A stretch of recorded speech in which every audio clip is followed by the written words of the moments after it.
noite! Estamos iniciando o primeiro Mesa Redonda Futebol Debate do ano. O Mesa Redonda hoje vai recordar os grandes momentos de 2020. Um ano terrível, todo mundo quer esquecê-lo, mas reservou coisas legais aqui no nosso trabalho. Então, a gente vai mostrar parte do que aconteceu no último ano no nosso programa e vocês vão acompanhar junto com a gente esses momentos bem legais. 2021 vai ser o melhor ano da sua vida, cara. Sei que 2020 foi para esquecer, foi terrível, todo mundo teve algum problema, todo mundo teve alguma dificuldade, muitas pessoas queridas foram embora, mas passou. Eles vão estar sempre com a gente, sempre ao nosso lado, mas 2021 vai ser de muita energia, muita coisa legal, por isso que nós vamos separar coisas boas para você, você vai se divertir nesse primeiro programa do ano. Intervalinho, a gente volta já.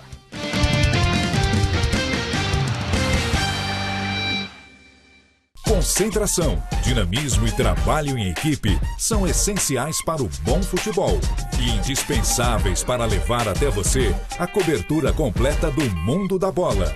Gazeta Esportiva, de segunda a sexta, 6 da tarde. Se você precisa de peças e serviços automotivos para veículos leves e pesados, vá à rede Pit Stop. São mais de 1.000 pontos de venda presentes em 21 estados e mais de 500 cidades brasileiras. Encontre um ponto de venda mais próximo de você acessando www.pitstop.com.br ou baixe o aplicativo da rede Pit Stop no Google Play ou iTunes.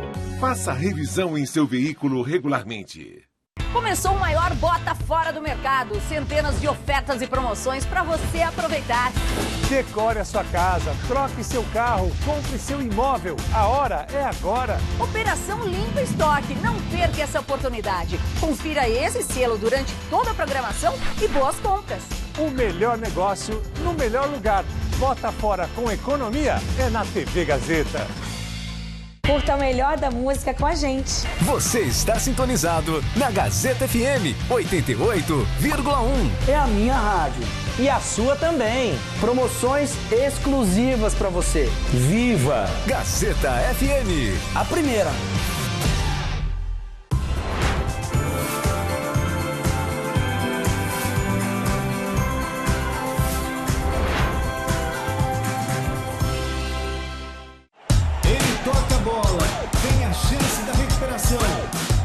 Bateu, cruzou, Medina no gol.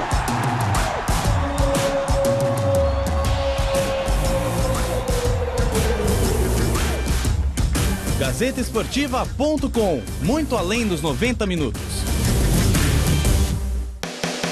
Vem aí uma edição histórica da São Silvestre. Reserve a nova data, 11 de julho. As inscrições já estão abertas no site sãosilvestre.com.br. E para você que não aguenta esperar, tem novidade. Treinão virtual São Silvestre. Não fique de fora. Informações e inscrições no site sãosilvestre.com.br. Corrida de São Silvestre. Realização TV Gazeta.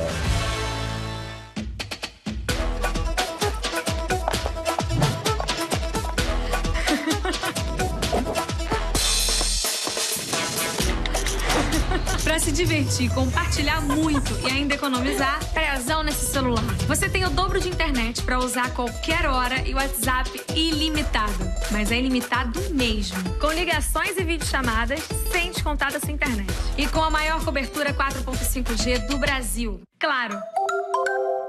Jornalistas que informam com precisão. O governo espera economizar 800 bilhões de reais em 10 anos. Os reflexos da pandemia no mundo. Comentaristas que analisam e esclarecem os fatos. O Brasil precisa de boas ideias e ótima coordenação. Uma maior abertura da economia também pode ajudar. E repórteres que buscam a notícia aonde ela estiver. Jornal da Gazeta, de segunda a sexta, 7 da noite.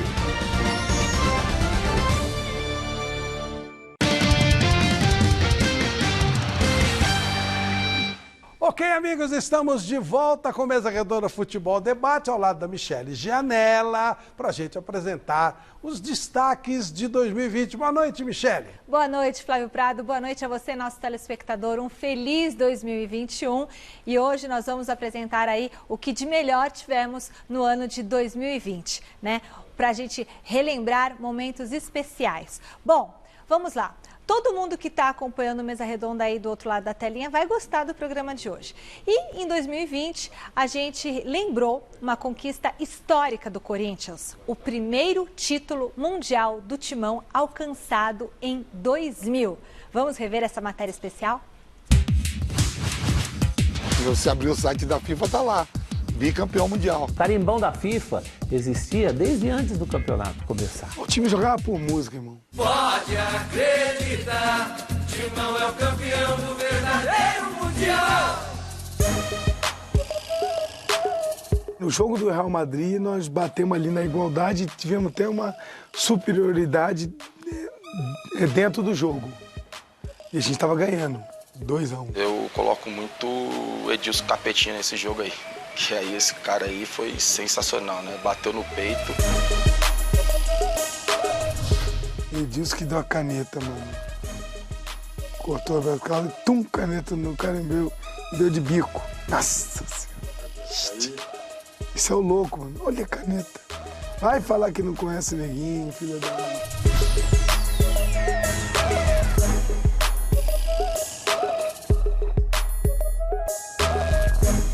O Edilson prometeu e cumpriu, né? Houve nos dias anteriores uma certa provocação do presidente do Real, do próprio Carembê, falando quem é Edilson, quem é Edilson. O Edilson chegou a falar, vou passar a bola no meio das pernas dele. E ele consegue e faz o gol. Aquela história do Carembê também é uma das fantasias que tem várias fantasias, mas em momento nenhum o Carembê lá, que é um cara educado, um dos caras mais finos que tem na bola, falou nada que não conhecia o Edilson.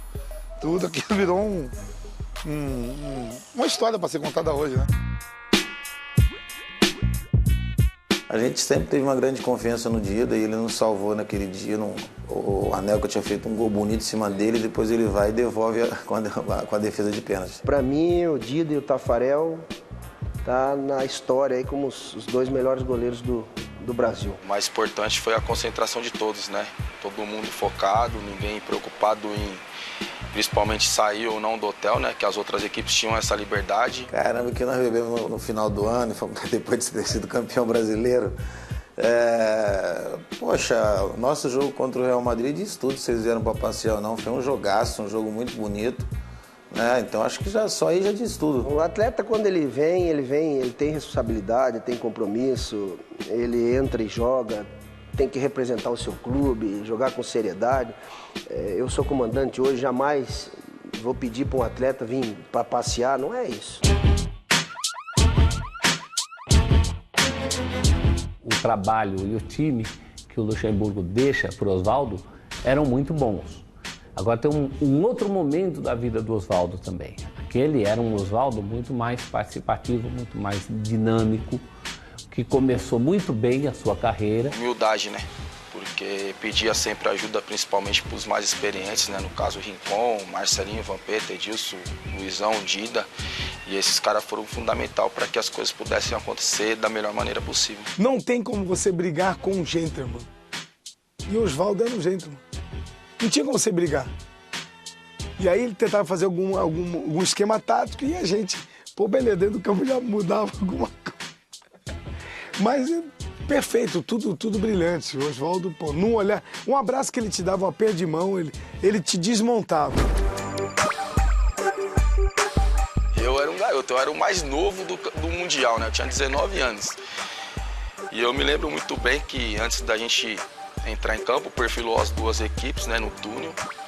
E eu olho pro meu lado assim, nada mais, nada menos que tá o Romário do meu lado, né? E aí o Maracanã lotado, a torcida do Vasco, a torcida do Corinthians invadiu, a gente teve a chance, eu lembro até hoje a torcida cantando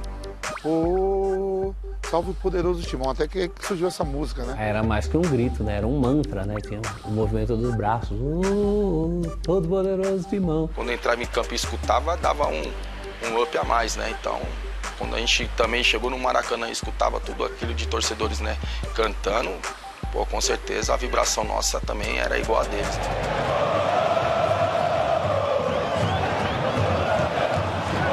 Esse grito veio depois dos títulos brasileiros, né? Aí firmou ali no Maracanã, porque na realidade a gente denominou o time como todo-poderoso, né? Então a gente gritou no Maracanã uns 90 minutos praticamente, levamos aquele bandeirão nosso, o maior bandeirão da história foi pro Maracanã também. Isso também foi histórico, estender ele no Maracanã, cobrir o Maracanã, né?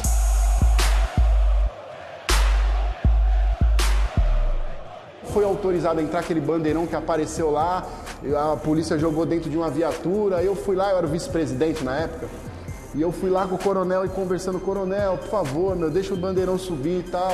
Tonhão, você vai ter que deixar seu RG, você vai ter que se responsabilizar, você vai ter... Não, a gente se responsabiliza e tal. Conseguimos, no final, liberar esse bandeirão, tiramos lá do local que estava e foi onde que apareceu na TV esse bandeirão, foi uma festa super bacana. Eu lembro que o Vasco terminou com Viola, Romário, Edmundo e Donizete Pantera, tentando ganhar. E a gente, todo mundo baleado, os caras classificando, Maracanã lotado, vai pros pênaltis. Quando o Oswaldo pergunta assim, quem vai bater o pênalti? Eu falei, eu vou bater porque eu acabei de sair do Vasco, 10 meses de salário atrasado, eu tenho que bater que eu vou fazer o gol. O Dida me falou que ele sabia que ia pegar o pênalti do Gilberto, porque eles jogaram junto em 98 no Cruzeiro, né? A gente ganhou o brasileiro em cima do Cruzeiro, o Dida tava lá, o Gilberto também tava. E o Dida já conhecia o Gilberto, o Dida falou, o seu eu pego. Normalmente eu batia cruzado, né? Eu canhoto, batia sempre do lado esquerdo do goleiro. Eu achava que naquele momento o Dida talvez pudesse estar imaginando que eu chutaria cruzado e tal. E aí eu pensei em mudar de lado, né? De bater do lado direito do goleiro. E foi o que eu fiz. Eu bati do lado direito do Dida, o Dida voou e pegou o pênalti. E ainda eu tive o pênalti ainda no final. Eu fui querer inventar, querer mudar o canto. Aí o Elton pegou, mas aí o grande Ed salvou a gente.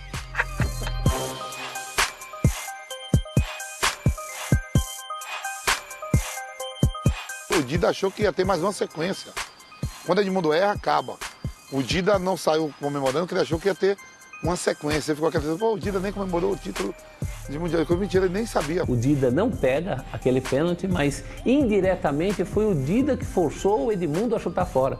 Porque o Edmundo percebeu que o goleiro era o Dida e que tinha que fazer algo diferente para vencer. Vai entrar no site da FIFA, vai lá, Corinthians bicampeão do mundo. Primeiro campeão mundial, Corinthians. Então o Pé de Anjo estava lá, Ricardinho, Rincon, Edilson, Luizão. A gente agradece, né, mas de coração, de ter visto aqueles jogadores jogar aí e os títulos que eles proporcionaram ao Corinthians, né? Eu gostaria só de agradecer o torcedor corintiano e os meus companheiros. Muito obrigado, de coração, é uma experiência maravilhosa. Vou guardar isso para sempre na minha mente. Da mesma forma que a gente se doou para eles, eu acho que eles se doaram para nós também, né? Jogadores de muita qualidade, de muita personalidade. Agradecer, né? E dizer que foi lindo a parceria, né? As conquistas pra gente que disputa e tá lá dentro, a gente guarda para nós mesmos, a gente morre com aquilo para nós, porque é difícil você conquistar, principalmente dentro do futebol.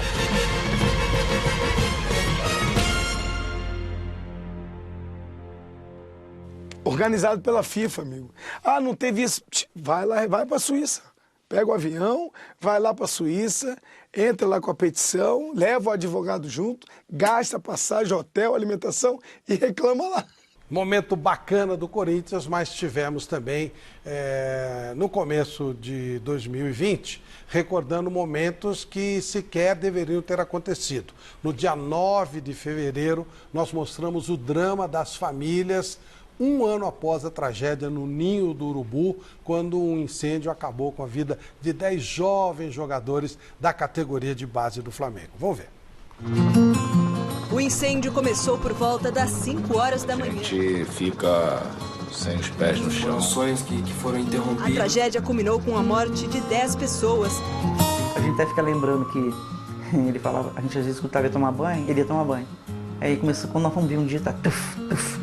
Que barulho é esse no banheiro? Era ele com a bola que ele passava escondido debaixo da toalha e no boxe, aí ele batia na parede. Até no banho. Bastou uma tarde na casa da Marília em Volta Redonda para entender muita coisa. A principal delas, que o Arthur ainda vive. Nas paredes do bairro Volta Grande, onde nasceu e cresceu, na quadra onde jogava, no grupo de amigos que todo mês faz questão de abraçar a mãe que perdeu o único filho que tinha. Ao mesmo tempo que você fala assim, tá faltando o meu, mas ao mesmo tempo eu vejo assim, parece não, meu filho tá ali no meio deles, né? Aí a gente sente o carinho dessas crianças, é muito bom. Presença na pele e no coração de quem vivia com ele debaixo do mesmo teto e ainda tenta voltar a sorrir. Eu digo que os dias da gente são tristes. A gente tenta manter a felicidade, a alegria, mas para mim é um dia sem vento, desde aquele dia. Eu ainda tô parada naquele dia. Então, assim, eu olho foto, fico... Parece que não aconteceu. Eu prefiro acreditar que não.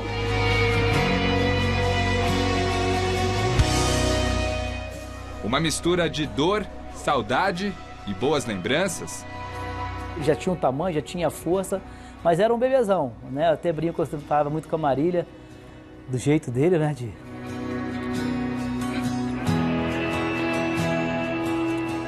É difícil falar, né? Lembrar, assim, que volta à memória isso que você quer ter próximo, né? Quer que esteja do seu lado. Naquela tarde, em Volta Redonda, por mais de uma hora, no quarto que era de Arthur, ouvimos uma mãe guerreira que tenta seguir em frente. Quando eu lembro do meu filho, da alegria de viver, sabe? O jeito dele, isso me dói muito no meu coração. E é uma vida que eu sei, assim, que a gente segue, mas a felicidade a gente sabe que nunca mais é completa. A 427 quilômetros de Volta Redonda, Limeira, interior de São Paulo. E uma mulher que compartilha do mesmo vazio. Você vive porque Deus sustenta, Deus dá força. Mas é difícil, é muito difícil. Rosana é mãe do Riquelmo, que era meio-campista, com nome em homenagem ao Riquelme argentino. Garoto que iniciou a carreira no Independente de Limeira e de lá foi para a Portuguesa Santista, onde acabou chamando a atenção do Flamengo. E às vezes a gente não fica de mal com Deus, mas a gente não entende algumas coisas que acontecem, né? Porque leva um moleque cheio de saúde, né? Mas se Deus quer, quem somos nós para poder, né? Julgar.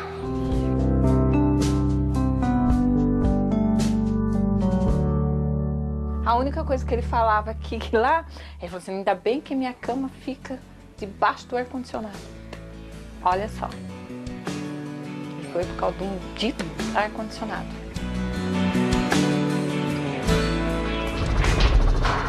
Um curto-circuito num ar-condicionado originou o fatídico incêndio do Ninho do Urubu. 26 garotos entre 14 e 16 anos estavam no local. 10 morreram e 3 ficaram feridos. Todos hospedados em um container de um alojamento que não estava devidamente regularizado. Eu entreguei lá, meu filho, ele foi viajar são. Os meninos chegaram no CT do Flamengo são, em perfeita saúde. E que nós recebemos eles dentro de um caixão lacrado, que nem o rostinho deles nós não podemos ver. Por trás de um ano praticamente impecável no âmbito esportivo, um luto eterno. O Flamengo, tão elogiado dentro de campo, vem sendo alvo de inúmeras críticas em relação à conduta com as famílias das vítimas. No meio do mês passado, o clube ainda dispensou 5 garotos que sobreviveram à tragédia. Um deles, o atacante Felipe Cardoso, se manifestou em uma rede social ao publicar uma foto toda preta e um longo texto, no qual revela que foi dispensado do Flamengo por telefone. O garoto ainda se referiu aos amigos que morreram no incêndio como eternos irmãos e escreveu: após refletir muito, cheguei à conclusão que somos apenas números para muitos. Esse critério foi pura e simplesmente um critério técnico, né? Da área técnica do clube, da comissão técnica do clube, da qual certamente eu não vou intervir, né? Porque não é meu papel. Só uma família, meia família entrou na justiça. O que seria essa meia família? É a mãe do Riquelmo que entrou na Justiça Carioca pedindo uma indenização. Estamos pedindo um pouco além, né, daquilo que o Flamengo covardemente nos ofereceu, vendo que não havia nenhuma conciliação, um êxito na conciliação com a mãe, com a genitora. O Flamengo então chamou o pai. O pai que, separado da mãe há anos, não cuidava do menor, não tinha a guarda do menor, não era guardião do menor, e eles fizeram um acordo com a mãe, com o pai. Eu não estaria lutando por nada se o Flamengo colocasse meu filho num avião, numa carta de dispensa e mandasse meu filho para casa. Eu não estaria fazendo isso, lutando. Eu digo que os títulos que o Flamengo ganhou foram títulos comemorados em cima de 10 túmulos, né? Infelizmente, 10 túmulos. Marília, que escolheu o nome de Arthur em homenagem ao ídolo do Flamengo, Zico, também não chegou a um acordo de indenização com o clube e, até o momento, recebe uma pensão mensal. O Flamengo simplesmente fez uma disponibilização de um valor inicial de R$5.000, que eram 6 vezes acima do que as famílias recebiam. E o juiz entendeu que melhor do que essa penhora seria dar R$10.000. Então, o juiz dobrou o valor que o Flamengo estava dando espontaneamente. Toda vez que entra esse dinheiro, meu coração dói demais. Porque é um dinheiro que ajuda, mas quem eu queria, né, não tá mais. Eu vejo que as pessoas às vezes falam, querem ganhar dinheiro agora que os filhos morreram. Mas as pessoas não têm noção, né, do que é isso. A Folha de São Paulo revelou que nos contratos de indenização que o Flamengo já fez com algumas famílias, o clube estipulou multas de até R$500.000, caso os detalhes dos documentos fossem divulgados pelas mesmas. Enquanto isso, a vida segue no Ninho do Urubu, hoje com tudo regularizado e com a base instalada num módulo moderno que antes era utilizado pelos profissionais. Segue para o Flamengo, papa títulos em 2019, cada vez mais reforçado de jogadores. Segue para os que sobreviveram, como Felipe Cardoso, que após ser dispensado pelo Flamengo, fechou o contrato com o Red Bull Brasil. E por mais difícil que seja, a vida segue para elas, Marília, Rosana e tantos outros familiares e amigos das vítimas, que apesar da dor, da indignação e de todos os obstáculos, sobrevivem pela fé e por um amor que não morre. Ele sabe do amor que sinto por ele, né? Dessa ligação que a gente tem, desse amor que eu tenho certeza dele estar em um bom lugar pelo menino que ele foi, pelo filho que ele foi. E eu falo para ele que eu sinto muitas saudades dele. Que um dia a gente vai se encontrar, que um dia a gente vai matar essas saudades, né? Eu amo esse menino, eu agradeço a Deus porque eu tive a oportunidade de ter ele na minha vida, né? Porque sempre vinha para cá nas férias, né? Um menino querido por todo lugar que ele andava. Ele era sossegado, porque você visse ele era um sossegado aqui, mas no campo ele era um leão. Arthur, Riquelmo, Átila, Bernardo, Christian, Jedson, Jorge, Pablo, Samuel e Vitor ainda vivem. E o início de 2020 também teve convidado para lá de especial aqui no Mesa Redonda. Vanderlei Luxemburgo, então técnico do Palmeiras, esteve aqui na nossa bancada e foi alvo do paredão. Ontem, no sempre a gente vai falar. É hora do paredão com Vanderlei Luxemburgo. É isso. As perguntas que você quis fazer para ele e não fez. Começo perguntando uma coisa bem simples, Vanderlei. O Palmeiras tem Mundial? Oi? O Palmeiras tem Mundial? É bem simples, mas me permite eu não te responder.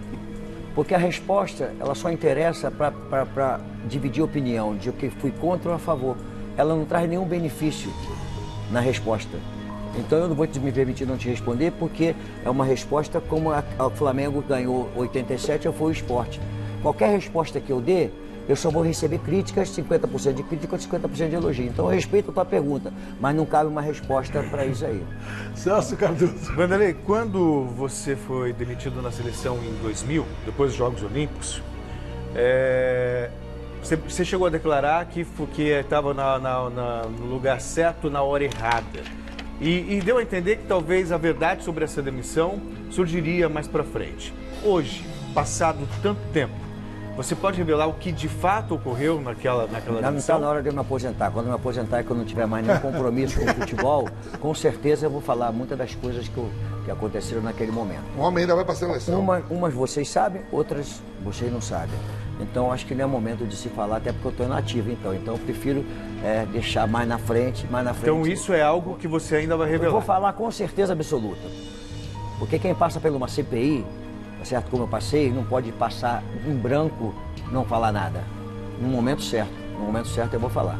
Alberto Helena Júnior. Eu ligo a televisão e ouço os companheiros falando lá assim, porque o time jogou no 2, 3, 4, 5, ramal 38,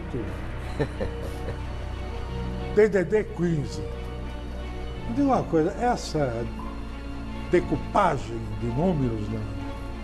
Existe isso no futebol, futebol de verdade, futebol que joga em campo. A bola e 11 jogador contra 11 jogador. Tem essa decupagem, então, ou isso tudo faz parte do melê que é ali? Faz mais parte do mexelê. Assim, olha, o futebol é um encaixe de um atleta com a qualidade do outro. Você vai encaixando, né? O Vampeta jogava de uma maneira, o Rincon de outra maneira, o Ricardinho de outra maneira. Então eu fiz um meio campo diferente. Aí o Miller jogava de uma forma, o outro, não vou dizer, o Ricardinho era uma maneira, o Marcelinho era de outra. Então esse futebol é um encaixe, né, como se fosse uma orquestra. Um toca violão, outro toca piano, outro toca, entendeu? Mas quando a bola sai, quando a bola é tocada, que dá o início do jogo, você pode ver que isso tudo se muda. Elas mudam. Porque, por exemplo, o Vampeta faz uma ultrapassagem pela direita, tá certo? E chegando na frente com 4, 5 jogadores. Então, 4-3-3 já foi para o espaço, porque você já mudou a história daquilo ali. Então, você tem um início de uma formação tática.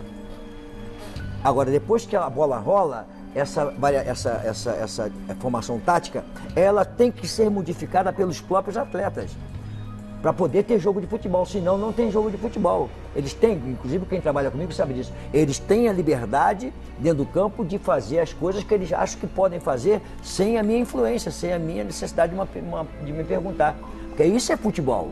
Agora, quando você arma 4-1, 4-1, aí vira robô, aquele negócio aí, obrigar o atleta a fazer aquilo ali, não é o Brasil. O Brasil é uma coisa diferente, é você fazer coisas diferentes, deixar o atleta, daqui a pouco o cara que está na direita, tá lá na esquerda, por quê? Porque ele quis ir lá, pô, o que eu posso fazer? Imagina você pegar o Garrincha e falar, você vai, o Garrincha vinha para dentro, metia a cada pancada, foi a tiro da Copa, não é isso? Da Copa do Brasil, né? 58, 62, principalmente 62. Então, quer dizer, eu acho essa coisa de 4-1, 4-1, eu me deixa um pouco nervoso, sabia? Eu fico um pouco nervoso porque acho que isso não funciona. É como se você me perguntasse, eu fiquei 1 ano e meio fora. Se você me perguntar tudo que esses nomes, todos nós, vou te responder reativo, proativo, marcação alta, marcação baixa. Eu vou te responder tudo.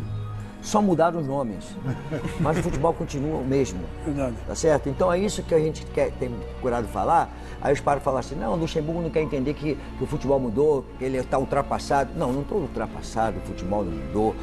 A tecnologia que chegou ao futebol está nos assessorando para nós termos um Vampeta, um Miller melhor preparado para entrar dentro do campo de futebol para jogar futebol.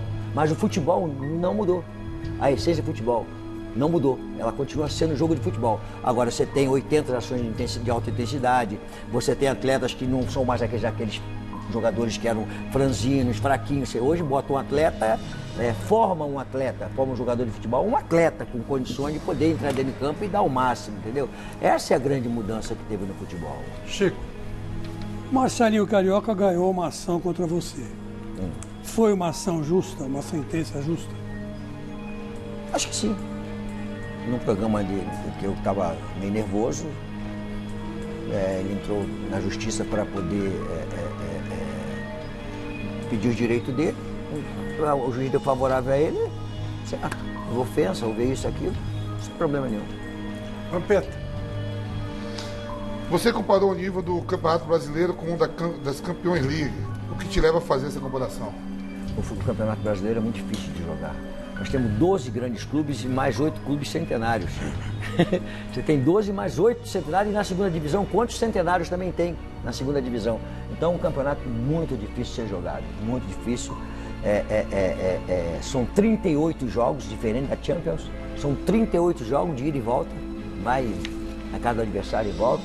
Eu acho que é um campeonato difícil. Agora, a Champions é um evento, né? Até falando de Champions, né? Saiu essa semana agora na matéria na UOL, fizeram lá a matéria do Luxemburgo, lá, um jornalista, dizendo que eu saí do Real Madrid porque eu briguei com o Zidane num jogo lá contra a Juventus. Primeiro que o rapaz que fez a matéria nem idade para isso tinha, para poder saber se eu briguei com o Zidane. Nem perguntou ao Zidane se eu tinha brigado por Zidane. Eu já falei aqui, inclusive no programa de vocês aqui, que eu perguntei ao Zidane, uma pergunta que eu acho que é inteligente e procede, porque eu tinha um jogo ganho, uma passagem para a fase seguinte garantida, faltavam 15 minutos para terminar o jogo, e o empate me favorecia porque eu tinha ganho no Santiago Bernabéu. O que aconteceu? Que eu tirei o Zidane e tirei o Ronaldo, botei o Guti e botei o Morientes. 2 caras de talentos, os 2 cansaram, o Zidane e o Ronaldo cansaram. Eu botei, a Juventus não me agrediu em momento algum do jogo.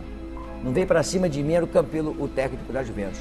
Quando eu tirei o Zidane e o Ronaldo, a Juventus adiantou a marcação, aí começou a voar em cima da gente, voar, e a gente não conseguia mais pegar na bola. E aí, Trezeguet fez um gol, foi para prorrogação lá, Trezeguet outro gol, eu fiquei eliminado. Aquilo ficou na minha cabeça batendo, como é que eu perdi uma classificação garantida? Aí eu chamei o Zidane e falei, Zidane, vamos bater um papo. O que eu fiz de errado aí? Porque é impossível nós perdermos essa classificação ali, mister. Chamava de mister lá na Europa, chama mister, preste atenção. Se o senhor já estivesse aqui na Europa há bastante tempo, o senhor não ia perder essa classificação e nós íamos chegar até a final. Porque quando o senhor tirou a mim e o Ronaldo, a Juventus perdeu o respeito pelo Real Madrid. Então uma coisa que eu aprendi que eu não ia fazer mais, ele ia jogar de bengala dentro do campo, mas eu não tirava mais ele de... Aí o rapaz foi falar que eu fui perguntar ao Zidane, e aí o Zidane brigou, nada a ver, os caras têm que, para jornalista, eu acho que os caras têm que buscar informação, perguntar para a pessoa, liga pro Zidane, ó, você brigou, aquele negócio lá. São informações assim, que não batem, né? E foi um dos grandes aprendizados meu. Se eu tivesse continuado na Europa, sabe quando que eu ia cometer aquele erro, suposto erro, né? Porque eu fiz normal, o Zidane morreu e o Ronaldo Você fez a leitura morreu. do jogo. Pô, o que eu vou fazer? Guti, baita jogador de futebol, técnico, jogava muito. Morientes, jogador da seleção da Espanha. Eu vou trocar.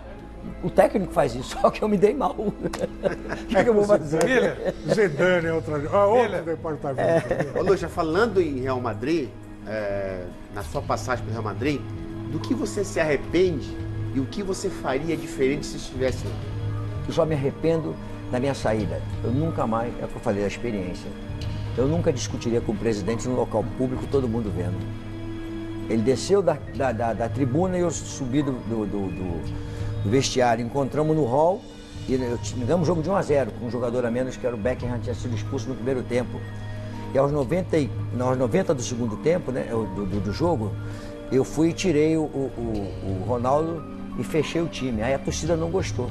Aí o presidente desceu e encontrou comigo e falou assim, Lux, chamava de Luxa, que passou? Aí eu falei, nada, nós ganhamos o jogo. Não, a torcida ficou brava, que não sei o que. Falei, mas presidente, nós ganhamos o jogo. Não pode ser. Mas você tirou o Ronaldo. Eu falei, não, tinha que tirar. Sabe o que eu faria hoje? Quando ele falou assim, Luxa, que passou no jogo, presidente, vamos jantar amanhã? Porque eu jantava com ele 4 vezes por semana. Eu não tinha que partir, como tinha tanta gente ali, me questionando no meio de tanta gente, eu era, assim, técnico famoso, tinha sido eleito o melhor treinador do mundo naquele período. Eu falei, fui pro embate. Hoje eu faria totalmente diferente. Figo estava nesse time também, não? Figo era desse time, não? Era. Eu, simplesmente, quando ele falou, eu botava a mão nele, presidente, vai aquele jantar que a gente faz sempre amanhã. Não tinha problema, estava lá até hoje. Michele Janela. Ô, Luxa, você acha que o Neymar vai ser o melhor do mundo um dia? O Neymar é um dos melhores do mundo, né? O Neymar pegou, foi o seguinte, na geração dele, no período que ele está jogando, os caras não pararam ainda. Se tivesse parado, ele já tinha sido o melhor do mundo. Isso aí. Duas feras. Isso aí. Que os caras brigam para ser o melhor do mundo e são feras.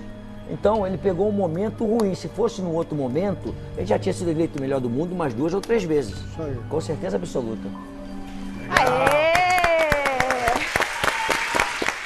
E 2020 também marcou a mudança do nosso visual do Mesa com mais moderno, mais legal, mais dinâmico. E para estrear o cenário, nós tivemos a honra de receber 2 personagens importantíssimos do futebol brasileiro neste século. O bicampeão mundial com o Corinthians, o Danilo, e o tetracampeão brasileiro, Muricy Ramalho. E é claro que o novo coordenador técnico do São Paulo não escapou do paredão. É um jogador muito bom. Se fosse hoje, ele ia ficar com cãibra, né? Opa! Já? Paredão! Paredão com Muricy Ramalho. Vamos agora perguntar tudo aquilo que a gente sempre quis perguntar para o Muricy, mas nunca tivemos uma oportunidade assim, tete a tete. Primeira pergunta. Muricy Ramalho, você se assustou enfrentando o Barcelona de Guardiola na final do Mundial com o Santos? Não, eu não me assustei, mas o meu time se assustou, sim. O time, principalmente no túnel, a gente estava junto com eles, né? Eles só faltaram pedir autógrafo para os caras da Barcelona, né? Do Messi, aquela turma toda, Iniesta. Mas realmente não. A gente estava preparado para enfrentar, agora a diferença era muito grande. A gente não estava enfrentando um time, a gente estava enfrentando uma seleção do mundo, né? Então, mas não me assustei, não. Os nossos jogadores estavam um pouco assustados, sim. Celso Cardoso. Por isso eu não resisto, eu tenho que fazer essa pergunta para você. O Leco é o pior dirigente com quem você já trabalhou? Não, o Leco, na verdade, é que eu não trabalhei muito com ele, entendeu? O que eu trabalhei mesmo é com o Juvenal, né? E porque o Juvenal, eu tratava só com o Juvenal as coisas, né? Que era mais fácil, né? Por isso que eu arrumei algumas broncas no São Paulo, porque todo mundo queria também se aproveitar, de mandar contratar, aquela coisa. Eu não deixava, porque eu achava que quem contratar é o treinador, né? Junto com o presidente do clube. Então eu me dava muito bem com o Juvenal. Claro que você tem que aguentar a porrada, porque, vem mesmo, e vinha demais, entendeu? Agora, eu não tive, assim, muito contato com ele, e nem com muitos outros, não. Porque o meu trato era com o presidente do clube. Eu tinha alguma coisa para resolver, eu era o presidente, entendeu? Então não tinha muito problema, não. Agora, claro, ele queria a oportunidade de ser presidente de São Paulo, como ele está tendo, né? E você sabe que presidente também é que nem jogador e treinador. Tem que ganhar título, né, para entrar na história, né? E nisso ele está devendo um pouco. Chico Lang. Você se sentiu traído quando descobriu que Neymar jogou o Mundial fechado com o Barcelona? Não sabia, né? Eu acho que ninguém sabia, ninguém falou nada. Conversei com o pai dele antes do Mundial, que eles estavam negociando com o Real Madrid também. Mas assim, ninguém falou nada, que ele tinha fechado ou não fechado. Então, para mim, não houve nenhum tipo de traição, porque fiquei sabendo que ele foi bem depois, né? Então, não aconteceu nada. Mas eu sabia que estava negociando com o Real Madrid, primeiro que o Barcelona, que isso o pai dele é que me falou, né? Mas aí o Barcelona saiu na frente. Vampeta. Professor, você tinha fama de rabugento com a imprensa, agora você está do outro lado. Você arrepende de alguma coisa? Rapaz, eu posso falar, cara, eu acho que quem tá com saudade de mim é os caras que me entrevistavam, cara. Porque as coisas estão mó chato, cara. Você vê os técnicos falar hoje, eu tiro. Pô, é mó lenga-lenga, cara. Pô, não, seguinte, é a posse de bola, é não sei o 489, outro não sei o quê. Pô, ninguém briga com ninguém discute com o repórter, pô. Os caras não gostam não, cara. Os caras gostavam dessa confusão, desse embate, porra, entendeu? Então não... Agora, eu também nunca fui uma pedra chegar, e eu sei que tem treinador que faz isso, de ligar pro cara, dá uma maneira aí, não, pode bater à vontade, mas é o seguinte, na hora que me enfrentar também. Então eu acho que tá chato é isso, mas eu não tenho problema não. Tanto é que eu tô no meio aí, já acho que vai fazer 4 anos, e os caras me tratam super bem lá. Não teve esse negócio de alguém chegar e reclamar, mas assim, pô, aquela briga, eu falei, faz parte do negócio, né? Miller, a tua passagem pelo Palmeiras te decepcionou? Decepcionou porque era um time que podia ser campeão naquela época, né? Eu cheguei, o time estava em segundo lugar e a gente Logo em seguida foi para primeiro, o time era bom. Só que nós tínhamos um problema sério no Palmeiras, nós tínhamos um time bom, nós tínhamos 11 bons jogadores. Mas não tínhamos um elenco bom para ganhar o Campeonato Brasileiro. No momento que eu perdi 3 jogadores importantes, o zagueiro, o volante e o 10, que é o Cristian Xavier, que era o cabeça do time, que era o pensante do time, o cara que fazia o time jogar, perdi por um tempo e perdi o campeonato. Perdi o Pierre, que era o cara que marcava, e perdi o Maurício lá atrás. Então a gente não tinha, com certeza era uma oportunidade, né? De ganhar também com o Palmeiras, né? Então, mas infelizmente não aconteceu. Michele Janela. Você se arrepende de não ter aceitado o convite do Ricardo Teixeira para dirigir a seleção brasileira? Isso é o que eu mais respondo em todo lugar que eu vou, principalmente em palestra. Não me arrependo de nada. Não me arrependo de nada, porque eu acho assim, eu acho que a gente tem um sonho, como o Miro tinha quando jogava, Vampeta, de jogar na seleção brasileira. Todos nós temos um sonho. Eu não consegui atingir meu objetivo como jogador, porque logo antes do Mundial de 78, eu era para ser convocado junto com o Zico e eu tive o problema do cruzado e fiquei fora. E foi o Jorge Mendonça. Então o meu próximo sonho é que eu podia atingir só como treinador. Era meu sonho também. Claro que se todos os treinadores pensam quando começam a ser treinador, né? É difícil, mas todos os treinadores pensam. E na época, realmente, quando eu ouvi o convite, eu era o melhor no momento. Porque assim, o treinador é o melhor do momento, né? O que ele fez passado não interessa, é o momento. Mas só que é o seguinte, eu tenho algumas coisas que eu não abro mão, entendeu? Porque eu tive, assim, pessoas que eu aprendi, ou seja, meu pai era, assim, muito duro. Tele Santana, que o Milho trabalhou, era muito... Eu tive muita gente com valores do meu lado, né? Então, eu não abro mão disso. Eu abri mão dos meus sonhos, mas não dos meus valores, porque eu sabia, se eu tivesse acertado com ele, eu não ia viver em paz, cara. Não ia viver em paz, porque não era certo. Por que não era certo? Porque é o seguinte, havia o Fluminense, queria me contratar já há algum tempo, o Fluminense. Os caras vieram em São Paulo e falaram, mas não posso, eu tenho um contrato com o São Paulo. Quando eu vi a oportunidade, que eu fiquei livre, eles falaram, Maurício, e agora? Eu falei, tudo bem. Só que eu vou fazer um contrato com vocês de 3 meses. Por quê? Porque eu não sei como é que é vocês aí. Eu não sei como é a estrutura de vocês, e não era boa, não. Entendeu? Aí o que acontece? Acertei com 3 meses. Mas aí você vai gostando do lugar. E quem não gosta do Rio de Janeiro, né? Uma maravilha, pô. E aí você começa a acertar o time. O time começou a evoluir demais depois de 26 anos. E nós atingimos a primeira colocação, foi no dia que eles me convidaram. Só que eu tinha acertado uma semana antes com o Fluminense, ele falou, Maurício, e agora? Vamos fazer um contrato de 2 anos. E foi o melhor contrato que eu fiz na minha vida. Vamos fazer o contrato de 2 anos, né? Beleza, contrato de 2 anos. Só que demorou para assinar, porque tem negócio de advogado, de cláusula, não sei o quê. Foi quando eu recebi o convite. E fiquei conversando com ele durante 3 horas e meia. Por isso que eu falo que na minha palestra, no meu currículo, tem o treinador da Seleção Brasileira 3 horas e meia. Eu fui treinador 3 horas e meia da seleção. O que acontece? Depois de tudo que ele falou lá, de onde nós vamos treinar, onde que vai jogar, é renovação, né? Porque a gente tinha... Eu como técnico, já uma noite anterior, já estava escalando todo mundo, né? Ganso, o Neymar, já estava... O treinador só pensa nisso, né? E aí chegou no final da conversa, conversamos demais, e ele falou assim pra mim, ele falou assim pra mim, tá tudo certo, você vai ser o treinador? Ele falou isso pra mim, Flávio. Eu falei, não, tem um probleminha aí, falei pra ele. Ele falou, qual que é o probleminha, né? Meio assim, ele é meio arrogante, né? Muito. Qual que é o probleminha? Eu falei, Fluminense, cara. Eu falei, o que tem o Fluminense? Eu dei a palavra pros caras.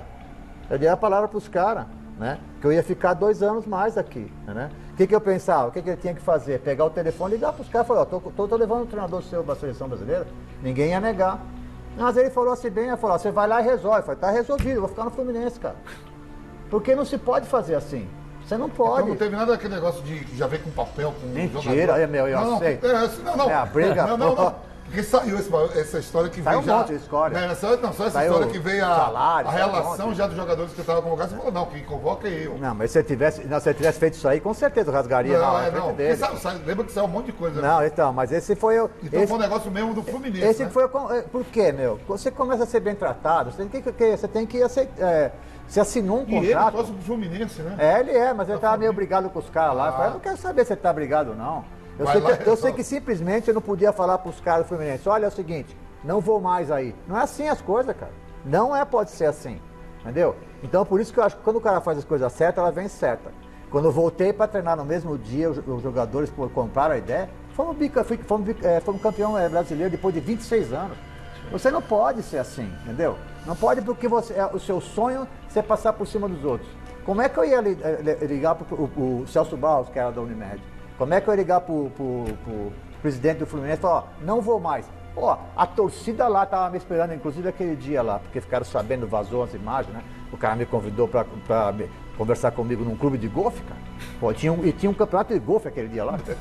Porra, brincadeira, meu. O cara é demais, né, cara? Me levou num restaurante lá ainda pra conversar, pra discutir a Copa do Mundo, hein? Mas brincadeira, não foi?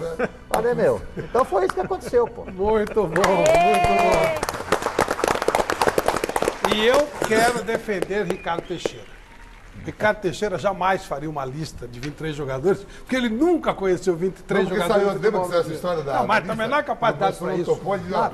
Exatamente. Até porque ele nunca gostou de futebol. Não sabe nada de futebol, nada. Ele entrou no futebol para fazer esquema, só.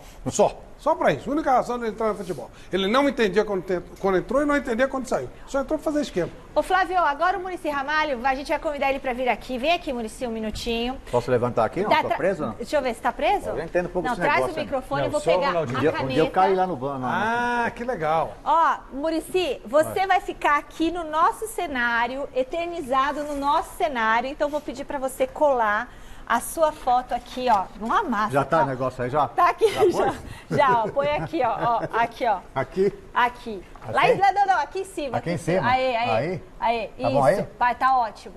Agora, vou pedir pra você, isso, agora você passa aqui o negócio pra pregar direitinho. É mesmo? Olha só. Pintou, professor. E agora? Tô demais mesmo, hein?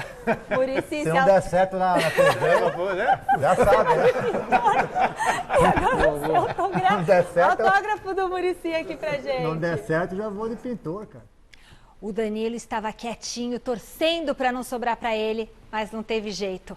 A sirene tocou, a luz apagou e o ídolo das torcidas de São Paulo e Corinthians foi alvejado pelas perguntas certeiras do nosso time de comentaristas.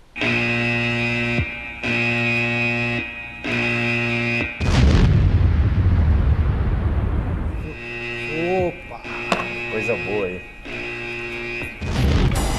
Paredão para Danilo. Agora vamos esclarecer algumas coisas importantes da carreira desse maravilhoso jogador. Primeira pergunta. Danilo, é verdade que quando você atuava pelo Corinthians, você chegou a correr o risco de perder uma perna? Foi sim. Em 2017, a gente ia até jogar contra o Fluminense no Rio. E no treinamento lá no lance, eu peguei, lembro até hoje o lance, fui cortar o lateral para dar uma jogada que eu sempre fazia, de armar para bater, cortava e batia com a direita, né? Entrando no bico da área assim. Eu cortei, era um lateral e o Iago estava atrás. Aí eu já cortei, eu olhei para a bola para chutar. Quando eu bati, o Iago saiu de trás e deu só um toquezinho na bola. No que ele tirou, como eu tinha soltado a perna, aí bateu minha canela com a canela dele. Ele de frente com o pé apoiado e eu com o pé no ar, né, de lado assim. Aí foi aquele estado, passei por cima dele, um barulho danado, aí quando eu caí ele pegou e gritou e caiu pra lá. Eu pensei, pô, o Iago machucou, né, ele gritou, ficou gritando no chão e eu fiquei de boa, aí todo mundo foi em cima dele. Quando eu fui levantar, fui puxar minha perna solta, aí eu falei, pô, quebrei minha perna. Aí foi aquele louco, né, todo mundo correndo em cima, aquele negócio, na hora até não deu não. Mas depois acho que você vê mesmo assim, aí começou a doer. Aí foi um drama, uma fase que eu passei, mas graças a Deus eu tive até quase ao ponto de amputar a perna, né? Se eu estivesse jogando no interior aí, o Joaquim Grava até fez uma matéria sobre isso, eu teria que ter perdido o pé, né? Porque tinha necrosado e não dava tempo, porque rompeu a veia artéria, pegou nervo. Até mesmo ele falou que se fosse outro jogador não teria voltado a jogar não. E o que eu passei nesse tempo de recuperação aí foi 1 ano e 3 meses para voltar assim, a jogar como eu voltei no final, foi meio que na raça mesmo. Mas graças a Deus deu tudo certo. Celso Cardoso. Eu cheguei a narrar vários jogos em São Paulo, com você lá, sendo vaiado pela torcida, eu achava que os caras eram loucos. Você se sentiu injustiçado pela torcida do São Paulo e no São Paulo? Não, lógico que não. Isso aí foi vaiado até no Goiás também. No Goiás acontecia isso também. Porque eu sempre fui um jogador, não sou um jogador rápido. O negócio é o toque, é o lançamento, é segurar essa bola, é a tabela. E teve um momento que o torcedor pegava no pé mesmo, um momento que você errava o passe. Mas eu sempre pegava na bola de novo, eu sempre fui assim, eles vão vaiar, mas eu vou pedir a bola de novo. Falo, pode tocar em mim de novo, não tem problema não. Nunca se bati por isso. Por onde eu passei foi desse jeito. E eu não escondia da bola não, tem jogador que às vezes esconde porque o torcedor tá vaiando, ele diz, não, eu não, pode jogar em mim de novo, aparecia, pode jogar em mim de novo. E você vai ganhando confiança, daqui a pouco você supera o mesmo torcedor que te vaiou e vai te aplaudir. Chico Lang, foi frustrante para você, Danilo, não ter encerrado a carreira no Corinthians? Não. O Corinthians chegou para mim que eles queriam que eu ficasse lá na diretoria. Né? Foi oferecido esse cargo para mim. Eu tinha Deus no início da minha carreira de parar minha carreira jogando aos 40 anos. Meu objetivo sempre foi isso. E eu deixei muito claro para eles que a princípio meu objetivo também não era trabalhar em diretoria, que não é o que eu gosto. Meu negócio mais, se eu tiver que trabalhar um dia no futebol, é mais para dentro do campo, auxiliar alguma coisa mais próxima ali. Mas não tem frustração nada disso não. Pampeta. Primeiro, parabéns pela carreira, né, Danilo? Pelo cara que você é, pelas conquistas, tudo. Japão, onde passou. Agora está aqui a pergunta. Alguns críticos consideravam lento e às vezes desligado da partida. Isso te incomodava? Não. Incomodava porque era meu estilo, né? Eu era lento, às vezes, no correr, mas no passe eu era rápido. Vou pegar minha história, o tanto de lançamento que eu botava o companheiro na cara do gol. Várias vezes é assim. Só que eu carreguei isso durante a carreira, né? De ser lento, de lesma, vários apelidos nesse tudo, sentido. Né? E eles falando e acabava voando, eu sempre titular, e o jogador que mais jogava e levantando taça. No Japão foi quantos títulos? Porque ali na matéria não passou, só passou aqui no Brasil. O Japão lá foi 3 de League, um Imperador e uma Xerox. 5 também, 5 anos ganhando tudo. Na sua passagem pelo Japão, ventilou-se na oportunidade a sua volta para o São Paulo. E na época o teu agente era o Gilmar Rinaldi. De alguma forma, o Gilmar Rinaldi atrapalhou a tua volta para o São Paulo? Olha, nessa transferência, o Gilmar foi muito importante, foi muito feliz e acabou dando certo, né? Porque a princípio, quando eu estava lá, a gente estava conversando com o São Paulo. E já estava quase tudo certo, e vim conversando, e o Gilmar foi muito feliz e me ajudou muito. Aí daqui a pouco entrou o Corinthians no negócio, o Corinthians apareceu. E o Gilmar foi muito feliz, ele comentou, futebol a gente tem que ver o que é melhor para mim, né? Ele sempre transparente, eu e ele, nós trabalhamos muito tempo junto, desde a época do Goiás. E futebol a gente tem que olhar o momento. E o momento, aquele momento ali, se você for olhar, era o momento do Corinthians. Estava o Ronaldo chegando, Roberto Carlos, veio Yarley, Tcheco, então Libertadores, centenário. O time estava mais pronto. Centenário do clube, então quer dizer, era um time que estava em ascensão. Eu ia ser, assim, mas você vai começar do zero no Corinthians e vai voltar para o São Paulo, onde você tem uma história?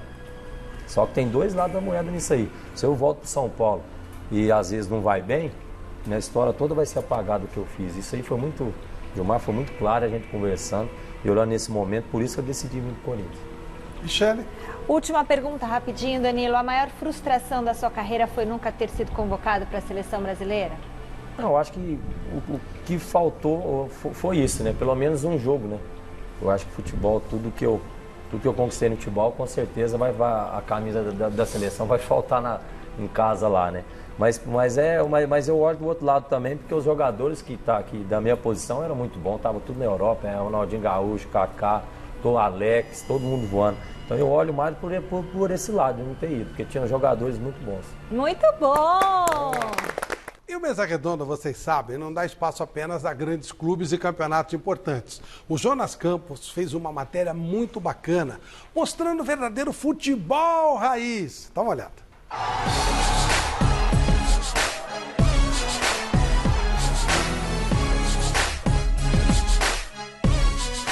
Hoje em dia, difícil é não associar o mundo da bola ao glamour, à riqueza, às cifras estratosféricas que fazem parte da vida dos astros do futebol. No ano passado, a revista francesa France Football apontou Lionel Messi do Barcelona como o jogador mais bem pago do mundo. Contando o salário bruto, prêmios e publicidade, o argentino embolsa anualmente cerca de 130 milhões de euros, aproximadamente 561 milhões de reais. O português Cristiano Ronaldo da Juventus e Neymar do PSG completam o pódio. No futebol brasileiro, o investimento pesado de alguns dos principais clubes do país também chama a atenção. Daniel Alves do São Paulo, Gabigol do Flamengo e Dudu do Palmeiras estão entre os mais bem pagos por aqui, com salários que superam a casa de R$1 milhão por mês. Mas tem um mundo que pouca gente vê e que não ecoa na grande mídia, acostumada a mostrar com mais frequência todo o glamour, todo o espetáculo, todo o show do futebol. Mas a realidade do nosso país é bem diferente. Para se ter uma ideia, jogadores que ganham acima de R$500 mil correspondem a 0,00003% dos atletas que vivem da bola aqui no Brasil. A realidade da maioria passa bem longe disso. Os números impressionam. 82,40% dos jogadores de futebol no Brasil recebem, acreditem, um salário de até R$1.000. 13,68% ganham de R$1.000 a R$5.000. Apenas 1,35% recebem de R$5.000 a R$10.000. E 1,77% têm o privilégio de embolsar um valor entre 10 e 50 mil. Salários superiores a isso não englobam 1% dos jogadores que atuam em solo brasileiro. Até o ano passado, o zagueiro Barão atuava pelo São José, clube que disputa a segunda divisão do Campeonato Paulista, que corresponde à Série A4 do estadual, e que paga aos atletas aproximadamente R$1.000 por mês. A gente conta com a ajuda até da minha namorada, que também ajuda bastante, minha mãe, meu pai, minha avó. E também eu faço uns biquinhos ali, um biquinho aqui, até tem uma loja de pesca ali na frente ali, eu faço um biquinho, de vez em quando vou ganhando dinheirinho, entrego uns panfletos às vezes, tem que fazer uma correria, né? Porque senão não é pra sobreviver não. O São José treina em 2 lugares, no Estádio Municipal Martins Pereira, onde o clube recebe os jogos oficiais, e neste outro campo mais isolado, que é sinônimo daquilo que definitivamente podemos chamar de futebol raiz.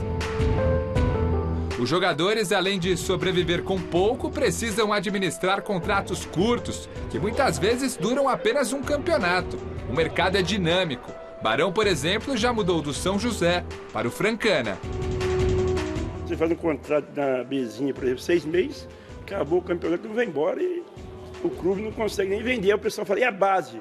Tem que investir na base, a base fica mais cara que o profissional. A folha de jogador está dando mais ou menos, vamos botar uns 35 mil, 30, né? Mas não é nós que pagamos, né? O empresário que paga, né? Então a gente tem um gasto, nós mesmos temos um gasto só de R$15 mil.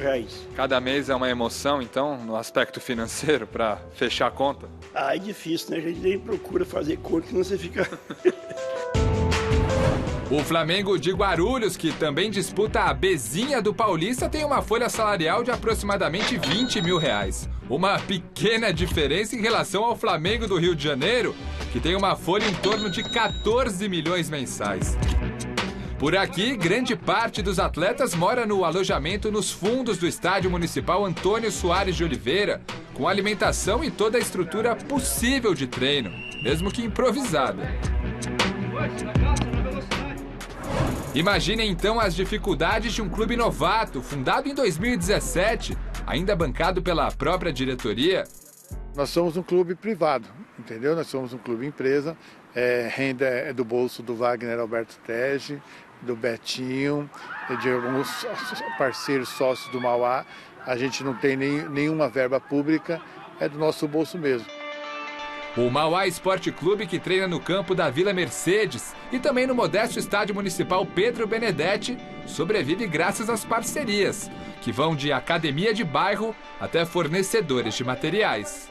Temos alguns patrocinadores, um que dá o gelo, outro que dá comida, né? A estrutura de um time da segunda divisão é muito pouca, é muito fraquinha, né? E a gente trabalha com a realidade aqui, a gente trabalha com muitos jogadores da equipe da base, onde não tem que pagar salário. Clubes que respiram por aparelhos. Mauá, Guarulhos, São José. Não é preciso ir muito longe para se deparar com a realidade que predomina no Brasil. O futebol que carece de estrutura e dinheiro não economiza nos sonhos, na esperança de que a qualquer hora tudo pode mudar. Um futebol muito rápido. Ele pode hoje estar no São José ganhando R$1.000, amanhã ele pode estar no Palmeiras ganhando 100. Eu penso assim, eu penso que é uma moeda. Do mesmo jeito que eles estão lá, hoje eu, no caso, estou aqui. Mas se eu virar essa moeda, eu posso estar lá também amanhã. E qual que é seu grande sonho? Meu sonho é poder dar uma vida melhor para aqueles que estão ali na sala, ali, né? Minha família, todos. E também poder jogar em um grande clube da Europa, se Deus quiser.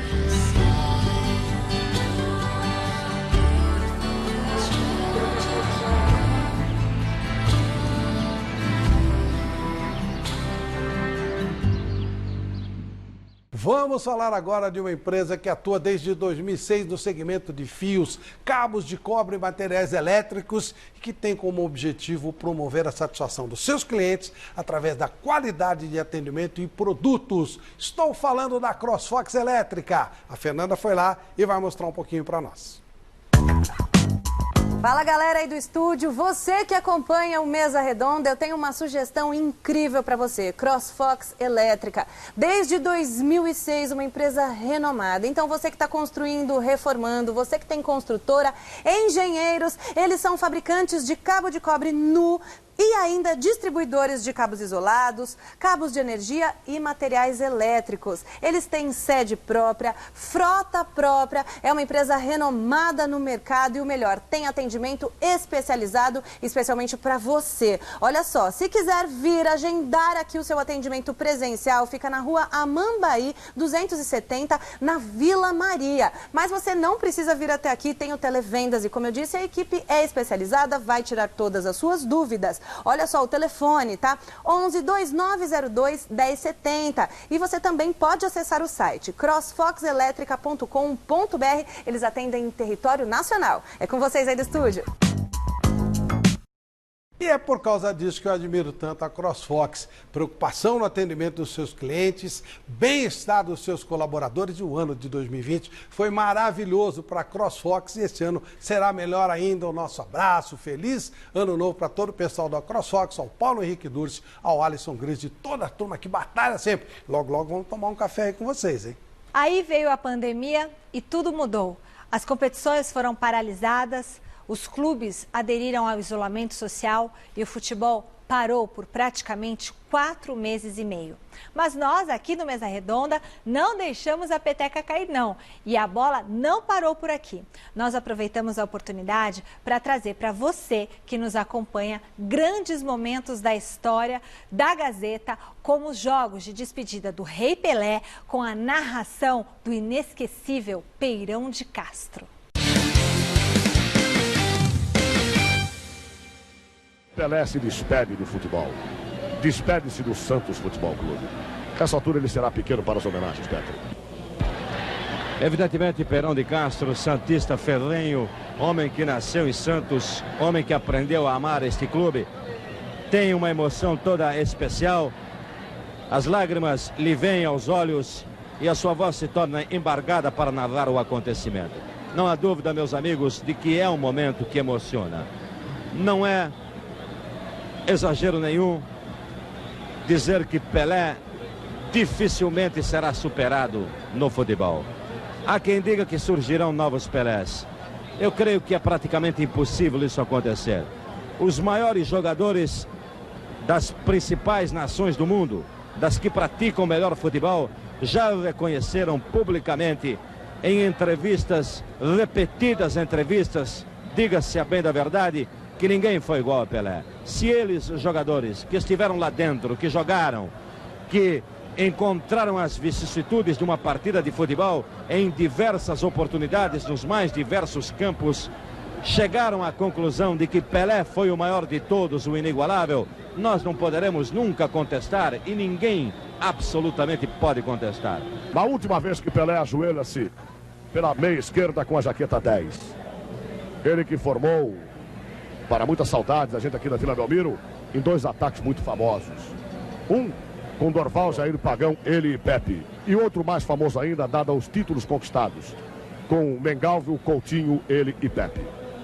Pelé é o último remanescente do grande time do Santos de 62, Petri. Ele deixa em 74, 12 anos após. Ele que se iniciou aqui em 1957. Quando esses Santos chegam aqui, 2 troféus. Dá licença um pouquinho, Beraldo. O primeiro diz o seguinte, deixa eu ver se eu consigo mostrar para essa câmera aqui em cima. O primeiro diz o seguinte, homenagem a Edson Arantes do Nascimento. Homenagem a Edson Arantes do Nascimento. O outro também homenagem ao... Dá para mostrar aqui, Ramondini, por favor? Para essa câmera. Aí está. Começou o jogo, Pet. Atenção, então vamos acionar o nosso cronômetro. Muito obrigado, Beraldo. Zé Carlos, a movimentação é para Edu. Edu mais atrás, a Bianchi. O Santos não tem nem o Verdão hoje, que foi suspenso 2 jogos, não, meu caro Roberto Petri. Marinho já está na Espanha. Serginho. Ó, o ataque da Ponte Preta que é perigoso com o Serginho. Ele bate duro, hein? Cegas apenas acompanha. Rede Esportiva Brasileira.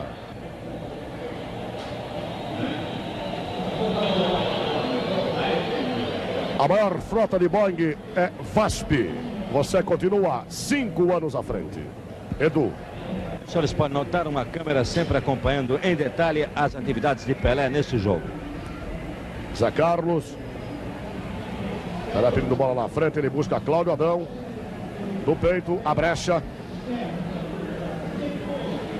Brecha que foi grande figura do Santos contra o Corinthians. Léo. Falho no domínio, a bola fica com o Valtinho, vem por trás. Foul, Bianchi determina Emílio Marques Mesquita. Uma falta que somente o Emílio viu.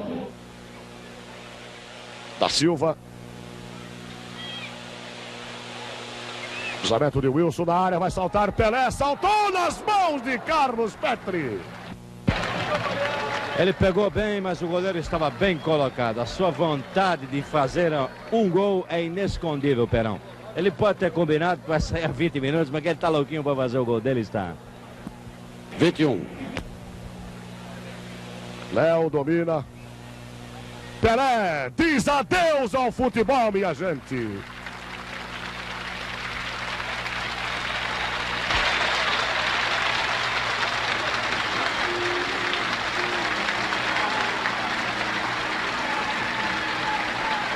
Tira a camisa 10, que ele honrou, dignificou. Vem de frente das sociais do Santos Futebol Clube. Obrigado, Pelé. Obrigado pelo futebol maravilhoso que você deu a este mundo. Volta olímpica de Pelé. Ele havia dito que não faria, mas a emoção toma conta de Pelé. E ele dá a volta olímpica na Vila Belmiro. Adeus, Pelé. Obrigado, rei. Lá vai Pelé. A Vila Belmiro de pé. Pela última vez. Eu sou rei mundial. O jogo parou, Pet. Tinha que parar. É Pelé que diz adeus ao futebol. Tinha que parar o jogo. Ele ajoelhou-se. Fez uma prece. Ele disse obrigado, Deus. E o mundo diz a ele obrigado, Pelé. Petri. Não há palavras, meus amigos telespectadores de todo o Brasil e de toda a rede internacional, para descrever este momento. Pelé foi feliz, inclusive, na sua retirada, no seu gesto maravilhoso, colocando a pelota no centro de gramado, onde muitas saídas tiveram a sua participação em várias partidas de futebol, em milhares de partidas de futebol. Pelé, com a sua atitude, ajoelhando-se, abrindo os braços, quis agradecer a todos. Quis agradecer a todos, a toda a torcida brasileira, a toda a torcida mundial, por tudo que a torcida fez por ele. E nós, representando neste instante, não a crônica esportiva, mas a todos os torcedores, evidentemente, nós que temos a incumbência de profissionalmente transmitirmos esse jogo, também temos que apenas dizer simplesmente muito obrigado, Pelé. Muito obrigado, obrigado mesmo. A televisão Gazeta, com exclusividade, mostrou ao mundo o adeus de Pelé. Pet, eu tenho a impressão que o show agora é seu, aí nos vestiários, com a última palavra de Pelé. Vai, Pet. Bem, nesse instante está sendo aberta a porta que dá acesso ao gramado. O corredor já aberto. Vamos ver se nós conseguimos divisar a chegada do Pelé. Aí vem pelo Pelé. Despedida de Pelé no vestiário do Santos. Contou o Sérgio Leps. Vem vendo.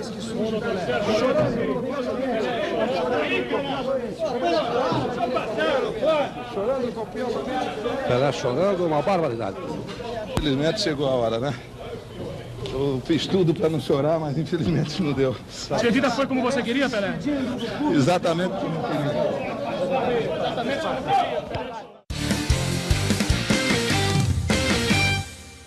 E outro momento importante da nossa TV Gazeta foi a transmissão do jogo de despedida do Mané Garrincha no Maracanã. Esta partida foi também brilhantemente narrada pelo grande Peirão de Castro.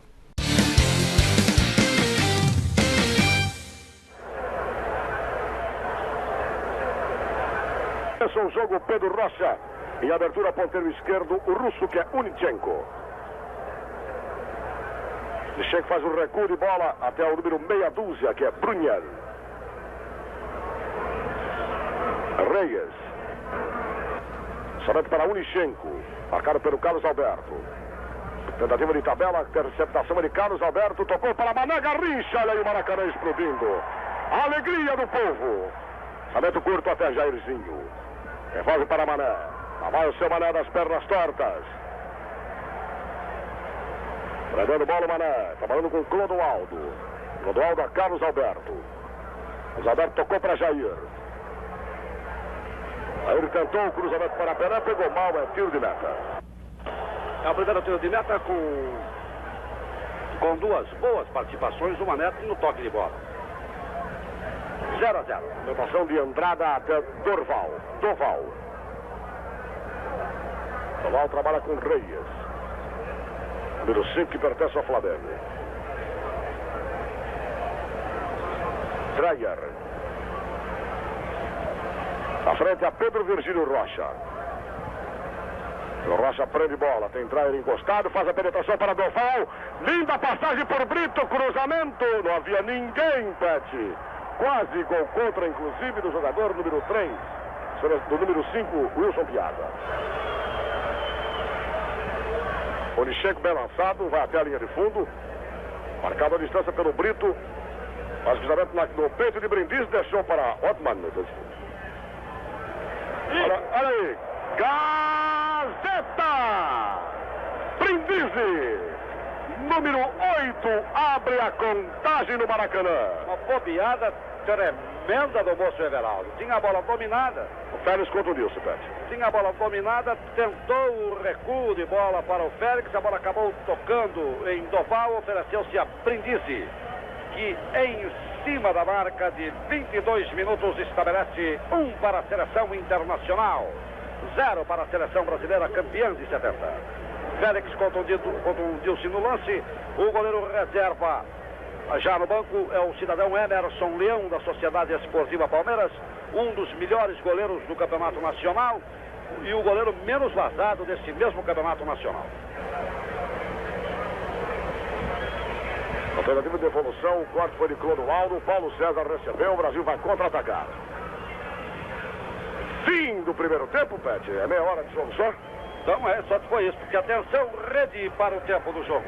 Agora é a despedida do Mané Garrincha, perfeito. Agora é um momento emocionante, momento em que eu não gostaria de estar aqui. Estamos em missão profissional, não vai invasão outra vez, ninguém vai ver mais nada, velho. É o fim. Pedir para os companheiros de imprensa que agora deixem o Mané Garrincha dar a volta olímpica, ele vai entregar a sua camisa a Zequinha. Mas já ficar cercado por todo mundo, olha aí. Assim não vai dar. Pronto. Vamos lá, Pet, vê se dá pra gente botar a voz do Garrincha aí, porque só vai dar pra ver a voz. A imagem do moço vai desaparecer outra vez.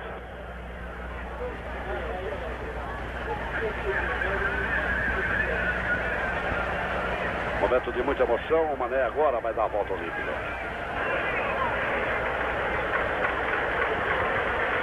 Aí está Mané Garrincha no seu adeus ao futebol. Maracanã inteiro aplaudindo a Mané Garrincha. E os caras da imprensa vão do lado dele ali. Lá vai Mané Garrincha no seu adeus. Nós é que dizemos a você, obrigado, Mané Garrincha. Muito obrigado pelo futebol espetacular que você deu a este Brasil que você tanto ama. E que hoje lhe rende, eu tenho certeza, Mané, uma homenagem que dificilmente alguém no mundo terá outra igual.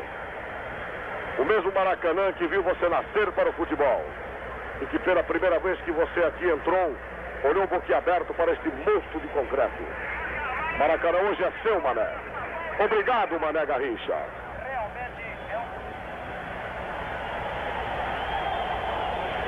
Mané ainda dando a sua volta, a volta olímpica, a volta de despedida, um instante de silêncio no Maracanã. Um instante de silêncio. Quantos e quantos foram os lances maravilhosos que enfeitaram ainda mais este lindo Maracanã. Ele jogou a camisa, agora parou e parece emocionado o Mané Garrincha. Sentado, tirando a chuteira, jogando a chuteira para o público. Mané Garrincha, agora descalço, ele que foi a alegria de um povo e que merece a festa que recebe hoje no Maracanã.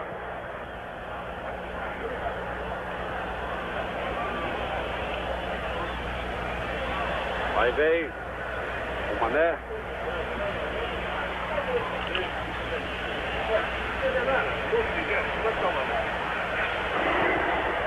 Agora o Mané, mais um lance, e mais um lance do Maracanã, saudando ainda o público. Agora cercado por uma multidão de companheiros de imprensa, Mané Garrincha, a alegria do povo. Pelé. Linda jogada de Pelé, olha aí, Pet! Gazeta monumental! Ele não pode parar, Brasil! Ele tem que ficar, Pet! Este gol não existe! É gol com marca de rei! Gol de Pelé, Pet! Gol de Pelé! Tá dentro todo, flecou, deu uma charré, tirou o parafuso, largou a bola com muito amor e carinho, ela ultrapassou a linha fatal, determinando o Brasil. Gazeta de Pelé, 1-1, Brasil e seleção internacional no Maracanã. Os senhores estão sentindo o aplauso do público de Maracanã. Muita vontade de atacar, né, Pet? Isso pode ser perigoso. Uma equipe tem Rebelino, Jairzinho, Zequinha, Paulo César, pra quê? Fica lá. Lá vai Jair em excelente velocidade, chegou, chutou. Gazeta! Luiz Pereira, Pet! Número 12 às costas, faz o segundo gol do Brasil. Cala de boca, rapaz. Foi só falar que ele não tem que atacar. Ele foi lá e acabou desempatando a partida, caiu a minha cara e o Brasil faz. Teve muito jogo legal e os torcedores dos 4 grandes clubes de São Paulo puderam relembrar importantes conquistas que foram transmitidas aqui na tela da TV Gazeta. Só que não víamos a hora da bola voltar a rolar e ter o retorno dos nossos convidados aqui à bancada do Mesa Redonda. Um mês depois da retomada da programação normal, nós tivemos a presença do craque Neto, estupendo, magnífico Neto. E a gente caprichou na homenagem para ele. Dá uma olhada. O palco de atuação já foi esse, com uma bola diferente e uma outra função bem ali, ó, na calçada do lado de fora do salão que recebia a famosa boatinha de Santo Antônio de Posse. Era lá que o garoto Netinho vendia cachorro-quente. Tanta saudade no coração. Eles vinham aqui também na praça vender cachorro-quente. Vendia bem? Como é que era o Neto? Ele vendia bem, o cachorro-quente dele era muito bom. Mas bom mesmo era o Netinho, que jogava em outros 2 palcos do clube possense, a quadra e o campo. Esse miudinho aí da foto, ó, batia de frente até com as categorias mais velhas. Era 3 categorias, o dentinho, dente e dentão, que falava-se antigamente, né?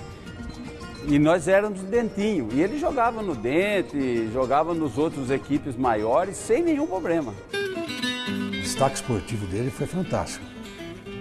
Tanto é que já logo, aos 12, 13 anos de idade, levaram, foi embora para Campinas.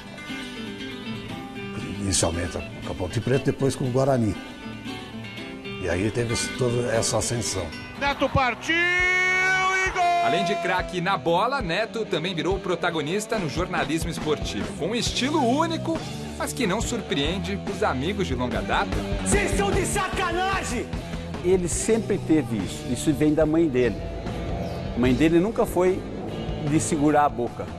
Se ela tinha que falar alguma coisa para você, ela falava. Que é o Neto hoje. Ele não segura. Desse lado dele, eu sei porque, nossa, quantas brigas nós tivemos quando criança. Mas essa parte da história, repleta de comentários bombásticos e de golaços, já é bem conhecida pelos amantes do futebol. O que viemos contar hoje é um pouco mais da vida do filho desse cara aí, ó, José Carlos Ferreira. O pai do Neto, morador antigo de Santo Antônio de Posse, fez questão de atender a nossa equipe, claro, tomando todos os cuidados relacionados à pandemia e relembrando os primeiros chutes do filhão, nem sempre na bola. Ele já começou chutando os outros, porque quem ia em casa tinha que tomar cuidado com a canela. Você sentava no sofá, ele vinha com o sapatãozinho dele e na canela, né? Não demorou para o Neto, desde pequeno, demonstrar um talento que viraria a marca da carreira de jogador profissional. Marcava gol de falta. Naquela época ele já marcava gol de falta. O Netinho já fazia gol de falta. Hoje você não vê ninguém. Para o Neto!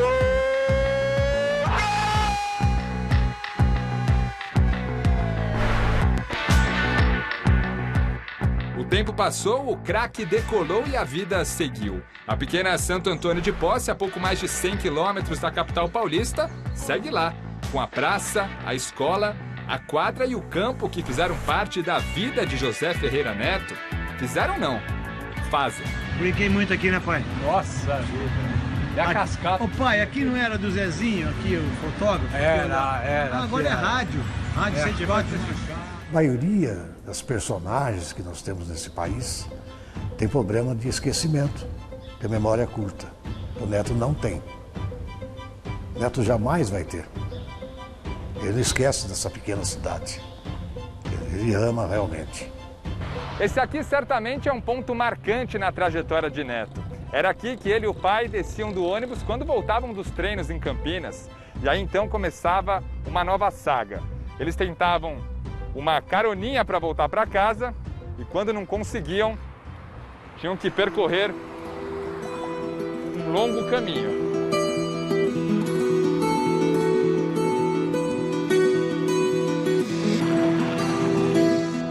E olha, vivendo um pouquinho dessa experiência, eu tenho certeza que o craque Neto se lembra muito bem dessa caminhada, porque do ponto de ônibus até Santo Antônio de Posse são quase 10 quilômetros. Quantas vezes eu vinha a pé com ele? A gente parava naquela guarita, né? Ficava ali. Quantas vezes? Foi sofrido. Foi sofrido. Não foi... mas com as graças de Deus, que a gente é muito devoto, né? E aí ele também tinha vontade, né? Porque o que eu gostava nele era a vontade que ele tinha de ser o que é hoje. E a gente vinha conversando, batendo papo nas costas minhas, né? Tudo isso aí, né? E ele também. Mas é um grande filho, né? Grande filho e grande amigo? Até me emociona um pouco de falar. Ele, antigamente, a criança que ele era. E ser o que ele é hoje, né?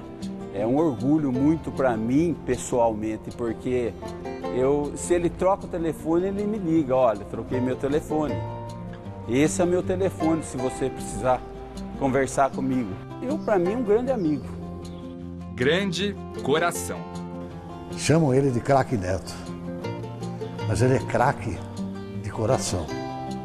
Ele liga, ô pai, tá precisando? Não, filho, não tô precisando de nada. Pai, ele quer que eu fale o que eu tô precisando, né? Manda aí o que você quer, ué. Não, filho, né? Já me deu carro, bati o carro que ele me deu. O cidadão ilustre de Santo Antônio de Posse é lembrado com carinho por todas as torcidas da pequena cidade com pouco mais de 23 mil habitantes. E com muito amor é lembrado diariamente por aqueles que estiveram sempre lado a lado. Eu só tenho 2 filhas, eu gostaria de ter um filho, Neto. Neto é tudo, né? Neto ele é tudo, é coração, bondade, se preocupa com a família, né? E graças a Deus hoje ele é completamente diferente, né? Melhorou muito o gênio, essas coisas. É um cara bom. Nos pulinhos, essas coisas, ele fazia caixinha, distribuía para todo mundo, né? Esse é o Neto. É um coração maravilhoso.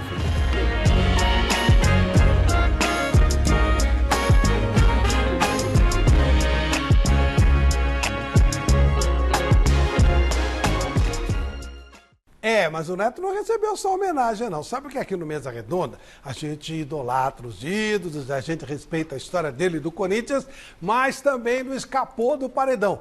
E não teve molezinha, não. Vamos ver. Lá na casa dele. Depois eu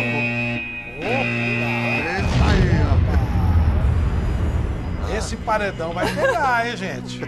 Paredão com Neto. Louco. A pergunta que você sempre quis fazer, o bicho pega. Neto, por que você cuspiu no árbitro José Aparecido? Você se arrepende dessa atitude? Nossa, eu nem sabia que ia ter isso agora aqui. Deu até um jeito. Amado só pra você. Assim, ó.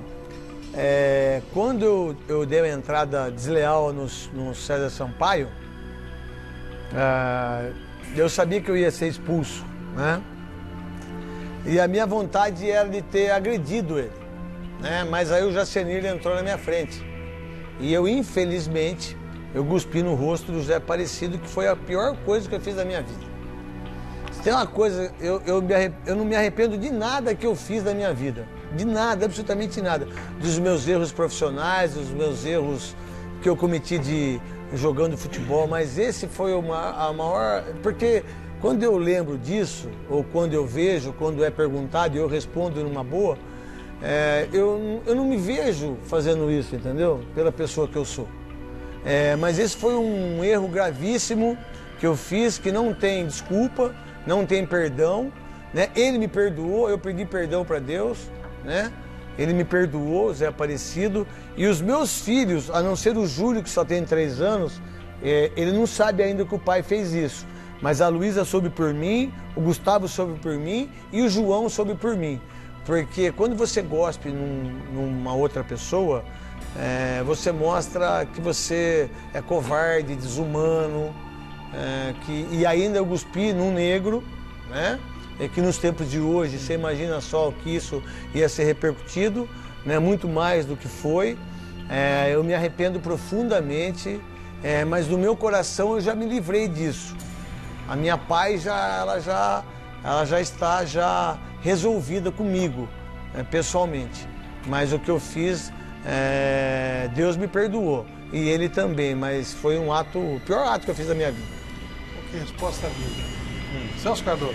Neto, eu me lembro uma vez ainda com um repórter, e é época diferente, né? Porque hoje você tem que falar com o assessor do assessor para chegar no jogador. Aí me mandaram lá pro Corinthians, não tinha treino, não tinha nada. De repente estou vendo você passando por ali, eu te paro. E foi justamente numa época que o Nelsinho Batista falou que você estava sem condições de jogar uma partida de solteiros contra casados. E aí eu parei e você me deu uma entrevista lá longa que foi uma maravilha.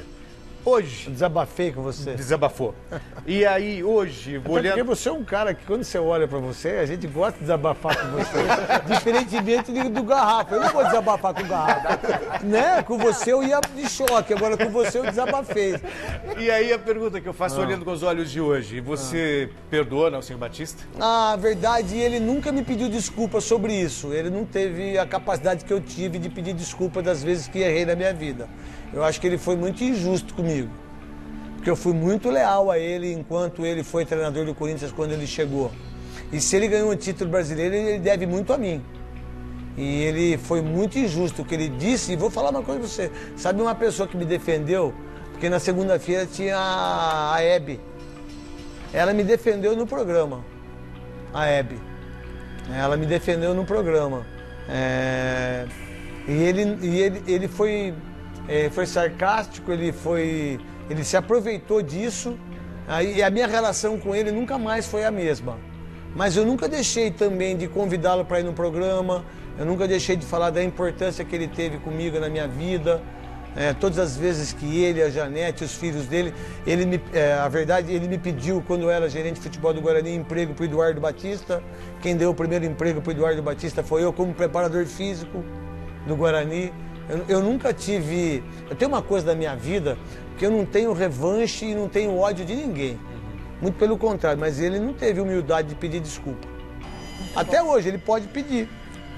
E eu vou aceitar as desculpas dele numa boa, mesmo sendo do Japão. Que diga-se de passagem, eu encontrei a esposa dele do lado do Harry Potter, lá que meu filho gosta do Harry Potter lá. Eu tava esperando 3 horas na fila. Você fica pra filho, você fica 3 horas na fila, né? Pra mulher você não vai na quitanda comprar meia dúzia de batata. Não dá pra comprar arroz hoje, né? Não. Hoje tá difícil. A gente come só feijão, com farinha, mas sem arroz. É onde a gente chegou. Eu conversei com a esposa dele. Eu falei com ela, dei atenção para a filha dele. Eu poderia ter não feito isso, mas eu fiz com todo o amor, porque o filho dele, o Netinho, que era criança, né? Mas ele foi muito mal comigo quando ele fez isso comigo. Eu não merecia aquilo por parte dele. Pedro. Craque Neto, você foi trocado pelo Ribamar na época de Palmeiras. Esse episódio está superado? E como é hoje sua relação com Emerson Leão e em cima disso também, não está aqui, com o Andrés? Tá, vou responder. Tem 2 treinadores que até o final da vida deles eles vão ter que responder sobre mim, que é o Leão e o Lazzaroni. É uma coisa impressionante. A troca do Ribamar e o Dida indo para o Palmeiras, eu e o Denis indo para o Corinthians. Porque as pessoas esquecem que o Dida, que foi um baita lateral esquerdo, foi na negociação, né? E o Denis foi para o Corinthians. Que eu amo o Denis, diga-se de passagem, que é uma das pessoas que eu mais amo no futebol. É gente boa demais. É assim, ó, eu não tenho ódio de ninguém, nunca tive ódio de ninguém na minha vida. Não tenho ódio de ninguém, gente. Eu tenho compaixão pelas pessoas, não tenho pena de ninguém. Eu não acredito em religião, acredito em fé e eu acredito no amor. A minha relação com o Leão durante 20 anos foi muito ruim. Eu sempre dava entrevistas muito fortes. Mas quando eu conheci o verdadeiro Leão, eu me apaixonei, cara, porque era um cara extremamente maravilhoso. Queria eu ter a idade hoje, a idade não, queria eu ter a experiência que eu tenho hoje, na época que o Leão me trocou. Eu acho que dificilmente ele me trocaria pelo Ribamar. Mas eu entendo o que ele fez hoje. E hoje eu sou muito amigo do Leão. Eu recebo conselhos do Leão que vocês não têm ideia. Eu gosto do Leão. Eu acho que ele foi um dos maiores goleiros da história do futebol brasileiro. 4 Copas do Mundo, os maiores ídolos do Palmeiras. Eu gosto dele demais, cara. Assim, eu queria ter tido isso naquela época, né? Em relação ao Andrés, se eu receber uma ligação no meu celular agora e o Andrés precisar do meu sangue, eu dou sangue pro Andrés. Eu só não dou minha vida pro Andrés. E a minha vida eu só dou pros meus filhos, nem pros meus pais. Pros meus pais eu fico pobre de novo e volto a vender cachorro-quente e ser servente de pedreiro. Mas para os meus filhos eu dou a minha vida, eu tiro meu coração, meu rim, né? Meus 2 pulmões, só que a gente tem 2, que eu falei que a gente tinha 4, eu também não sabia, fiquei sabendo só depois, né? Uma vez eu falei isso aí, os caras quase mataram eu. Eu falei assim, rapaz, parece que tem 4 pulmão. Aí os caras no meu pô, né? A gente só tem 2. Aí eu falei, pesquisa aí pra mim, Cascão. Falou, ó, o Papa Francisco só tem 1. Eu falei, ó, se o Papa Francisco tem 1, tá tudo certo. A gente pode viver com um pulmão só. Desculpa se eu falei que tinha 4. Eu amo o Andrés, cara. Eu tenho uma paixão por ele e uma gratidão incrível. O Andrés foi a única pessoa que me ajudou no momento mais difícil da minha vida, quando eu parei de jogar futebol. Ele me ajudou mesmo, financeiramente. Me ajudou mesmo, e eu sou grato a ele, porque a minha família precisava disso. Porque eu passei dificuldades quando eu parei de jogar futebol e ele estendeu a mão dele. Hoje eu não converso com o Andrés há 4 anos. Não converso com o Andrés há 4 anos. Eu gostaria de voltar a conversar com o Andrés, porque eu acho que não precisa isso. Mas eu acho que as duas, eu e ele, precisava conversar num quarto escuro ou um quarto claro. E ele falar aquilo que ele pensa e eu falar aquilo que ele pensa. Porque eu amo o Andrés. Agora, eu posso, como comentarista, ter divergências com ele, como presidente, que eu acho que é uma coisa natural. Osmar Garrafa. Craque Neto. Opa. Concentração é um lugar que acontece de tudo. No passado acontecia muito mais porque lá era frequentado mais por jogadores raiz, né? Hoje muita gente aí é meio Nutella. Qual foi a maior loucura que o craque Neto fez concentrado? Pode contar pra gente? Eu conto tudo. Não fujo de nenhuma pergunta, diga-se de passagem. Eu nunca tomei uma cerveja. Eu não bebo há 20 anos, deixar bem claro para as pessoas. E eu não fumo há 14. Né? Parei de fumar e parei de beber. E não porque eu sou alcoólatra, porque foi só uma opção de vida. Eu nunca tomei uma cerveja de terça para quarta, por jogo de quarta. Eu nunca tomei uma cerveja de sábado para domingo. Eu nunca fugi da concentração de sábado e domingo para um jogo, qualquer jogo na minha carreira. E nem de terça para quarta. Nunca fugi. Eu só fugia das concentrações de pré-temporada. De pré-temporada eu fugia. Ouro Fino eu queria saber, não era o puteiro. Pós de caldo eu queria saber tudo isso aí. Se tem uma coisa mais gostosa, ficar 30 dias numa concentração é difícil. E eu não vou mentir isso para as pessoas. Eu fiz isso sim. Eu fugia da concentração em pré-temporada. No Parque Atibaia, fugi, quase morri lá no Dom Pedro, se o Ronaldo não me puxa, o caminhão passar por cima de mim. Eu fugia Fugia não. A verdade, os treinadores sabiam que eu saía, vai. Os caras faziam vista grossa, vai. Eu tinha privilégios. Muito bom. Michele Janela. Neto, o Neymar é mais celebridade ou jogador de futebol? Pô, você sabe que eu sou um cara muito, assim, ó, em relação ao Neymar, eu acho que o Neymar, quando parar de jogar futebol, ele nunca vai ser um jogador que todos nós aqui, vai ter ele como um ídolo. Eu não tenho o Neymar como ídolo. Os meus filhos não têm o Neymar como ídolo. Eu não vejo as pessoas ter o Neymar como ídolo. Eu acho que ele é muito mais celebridade do que um ídolo. Ídolo para mim é o Romário, Zico, Rivelino, Rivaldo, Ronaldo, Cafu. Eu não posso ser uma coisa um dia e no outro dia ser outra. O Neymar é um monstro jogando bola. Ele jogaria na Copa de 70 fácil, na Copa de 82 fácil. Mas ele não ia conseguir conviver com as pessoas de 70 nem de 82. Ele consegue conviver com os jogadores de hoje, que são todos jogadores que não têm personalidade nenhuma.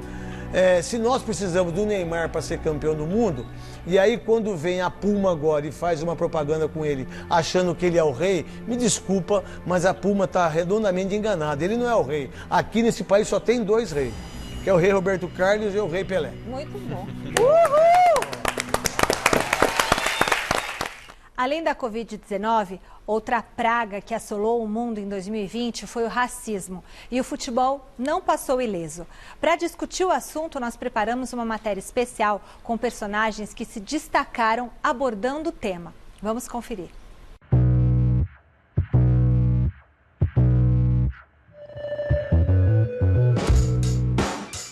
O futebol tem mostrado que muitas vezes a reação de quem sofre uma injúria racial chama mais a atenção do que o crime em si de quem comete o ato racista. No último fim de semana, no clássico entre PSG e Olympique de Marselha, Neymar acusou o zagueiro espanhol Álvaro González de o ter chamado de macaco. No fim do jogo, deu um tapa no defensor e foi expulso. Episódio que fez o brasileiro desabafar nas redes sociais. VAR pegar a minha agressão é mole. Agora eu quero ver pegar a imagem do racista me chamando de mono... macaco... Isso eu quero ver. E aí, carretilha você me pune? Cascudo sou expulso? E eles? E aí?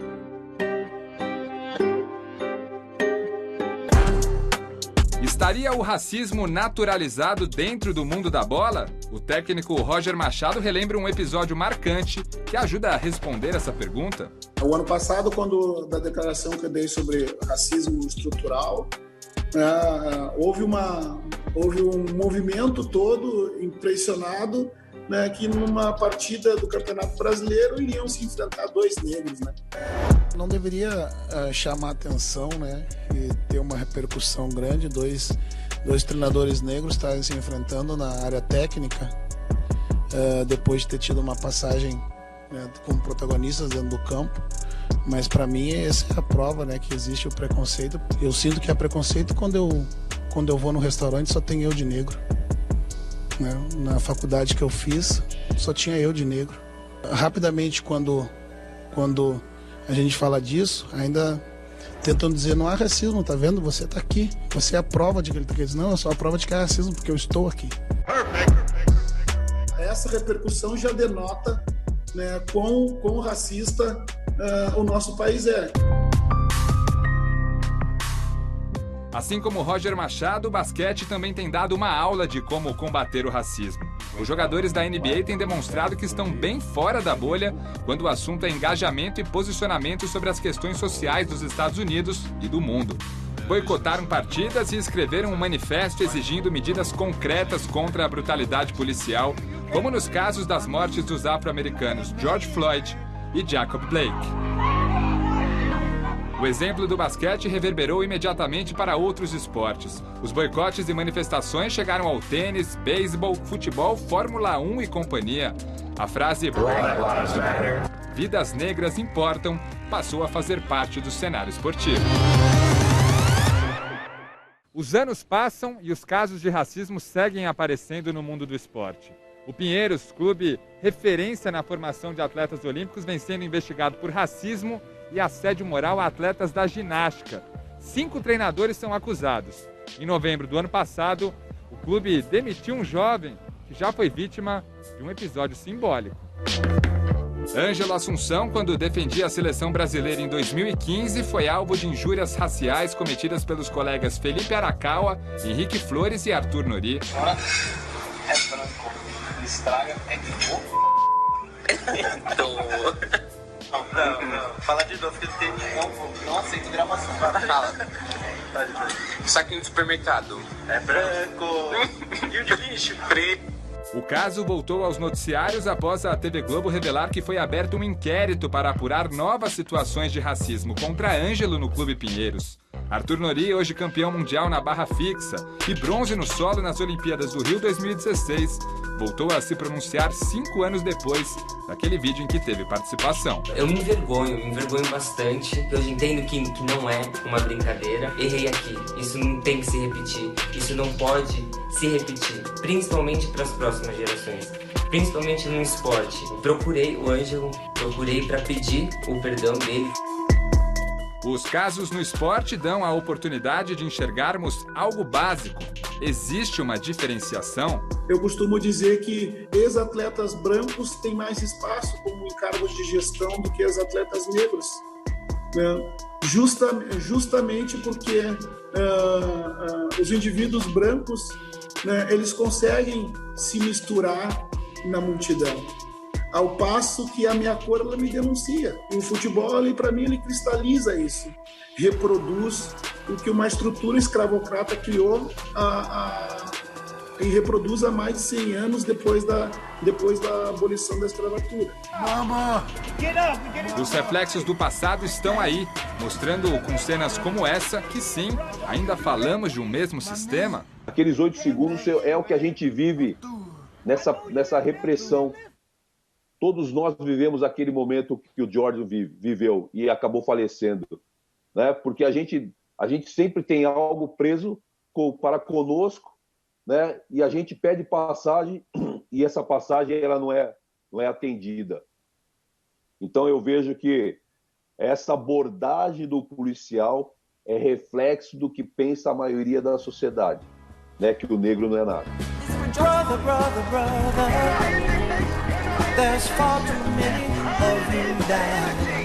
A sensação de que muito pouco mudou é inegável. Basta ver a recorrência de casos absurdos de racismo pelo mundo.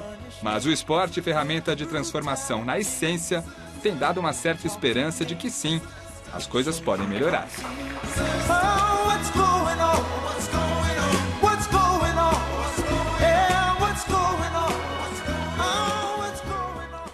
A pandemia do novo coronavírus trouxe uma série de transtornos para o mundo do futebol, isso é verdade, como o adiamento de competições e obrigatoriedade de realizar jogos sem a presença de público após a retomada das atividades.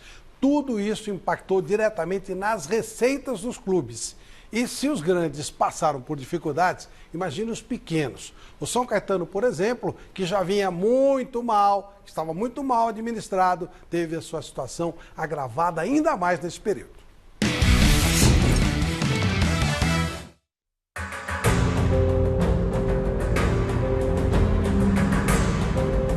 O Mesa Redonda desmembra a maior crise dos 31 anos de história do São Caetano. Clube que hoje coleciona processos trabalhistas, dívida milionária e vexames dentro e fora de campo. Uma situação muito difícil financeiramente. Os jogadores eram WO, sim, até porque ficou 4 meses atrasado. Mais de 32 processos trabalhistas, coisa que no São Caetano nunca teve isso. De quem que é a culpa? A culpa é de quem estava dirigindo, quem estava mandando. Quem que estava mandando? Tá, quem estava mandando, todo mundo sabe quem estava mandando, entende? Nós tínhamos aqui um doador, ele fala que é doador, e no final, ele que mandava no clube. O presidente Nairo Ferreira, dirigente do clube há 30 anos, se refere a Saul Klein, ex-dono das Casas Bahia, que estima ter levado mais de 300 milhões de reais ao São Caetano. Ao Mesa Redonda, Saul fez sérias acusações ao desabafar sobre a crise do Azulão. Eu voltei ao São Caetano, que eu melhorei da minha doença, que foi câncer, em julho de 2019. Aí eu comecei a ficar mais um pouco no dia a dia, comecei a pedir os extratos, os balanços, falar com os jogadores. Tem coisas absurdas lá. Daria para escrever um livro, um livro não cabe, uma enciclopédia de como se rouba num clube de futebol.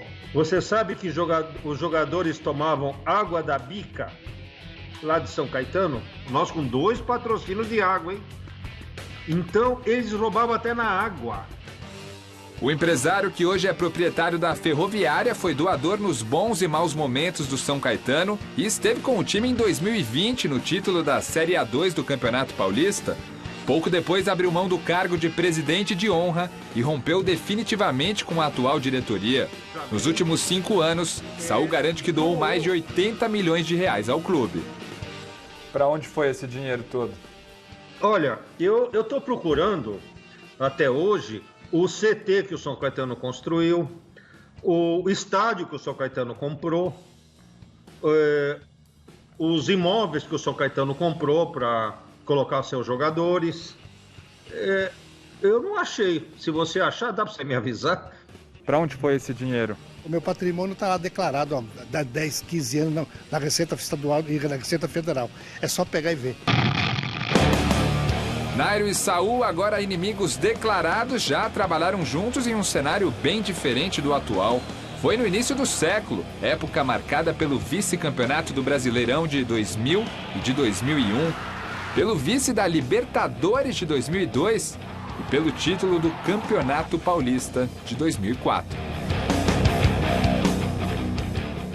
Conquistas eternas que hoje estão quase apagadas aqui nas paredes do Anacleto Campanella. A história bonita e vencedora do saudoso Azulão ganhou páginas nebulosas nos últimos anos. No mês de março, nossa equipe revelou denúncias de familiares de jogadores alegando salários atrasados e ações de despejo por causa de aluguéis não pagos pelo clube. A gente preza muito pelo nosso nome. O que a gente tem se não é o nome, né? Aí vem um clube que era para estar fornecendo para a gente, né, o sustento, e de repente coloca um problema desse tamanho nas nossas costas. E a reação explosiva do diretor executivo de futebol da época? Então você ouve o presidente do clube. Tá, passa bem. Em outubro, após a ameaça de WO na Série D por causa de uma greve dos jogadores do elenco principal, flagramos um time sendo montado às pressas com jogadores da base para enfrentar o Pelotas. Ele é jogador? Ele é seu irmão. O resultado daquele dia foi a maior goleada da história da Série D, 9-0 em pleno Anacleto Campanella. Contra o Marcílio Dias na penúltima rodada, no entanto, o WO se tornou realidade. E o São Caetano, pela primeira vez na história, perdeu sem entrar em campo. A nossa equipe ouviu funcionários do clube que revelaram, além dos salários atrasados, condições precárias de trabalho aos atletas. O desespero dos jogadores, que hoje é manifestado em greve, no ano passado chegou a um pedido de socorro, nesse vídeo em que o capitão do time pede ajuda a Saul Klein para o pagamento dos salários. A gente está fazendo esse vídeo justamente para demonstrar a nossa insatisfação com o nosso presidente e pedir uma ajuda do senhor. Mas a pergunta que fica e que mais importa é: o que será do São Caetano daqui para frente? Se eu fosse o novo proprietário do São Caetano, eu encerraria este São Caetano, pegaria um clube da cidade, colocaria um outro nome e começaria da Série B1. Só assim ele vai crescer limpo. Já estamos tratando com pessoas mais sérias para poder vir e ajudar o São Caetano no momento que ele se encontra difícil. E em cima disso aí, eu acredito que essa semana aqui resolve tudo e a gente volta aí a respirar novamente.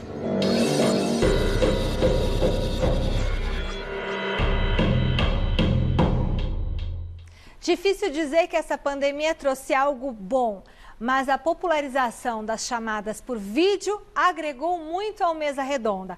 Inclusive, o Flávio pôde participar do programa quando ele esteve isolado, se recuperando da Covid-19. E uma das entrevistas mais bacanas que a gente fez nesse período foi com o Rivaldo, eleito para integrar a nossa seleção dos melhores jogadores do Brasil do século XXI. O craque nos atendeu direto de Orlando, nos Estados Unidos, onde hoje ele vive com a família.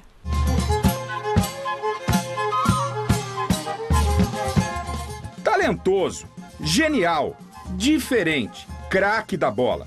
Esses são alguns adjetivos que podemos usar ao falar de Rivaldo. Ele surgiu no Santa Cruz, mas não demorou muito e ele veio para São Paulo. Seu primeiro clube aqui foi o Mojimirim, destaque do chamado Carrossel Caipira. Do Mogi, ele foi emprestado ao Corinthians e, acreditem, acabou sendo contratado pelo rival Palmeiras. O craque jogou muito, conquistou títulos e se tornou ídolo do clube. Não demorou muito e ele foi para a Europa, onde também foi ídolo por onde passou. Primeiro no La Coruña da Espanha e depois no Barcelona, aonde viveu seu melhor momento. Em 99, ficou com o título de melhor jogador do mundo pela FIFA. Na seleção brasileira, disputou 2 Copas. Foi vice em 98 na França e campeão em 2002 na Coreia-Japão.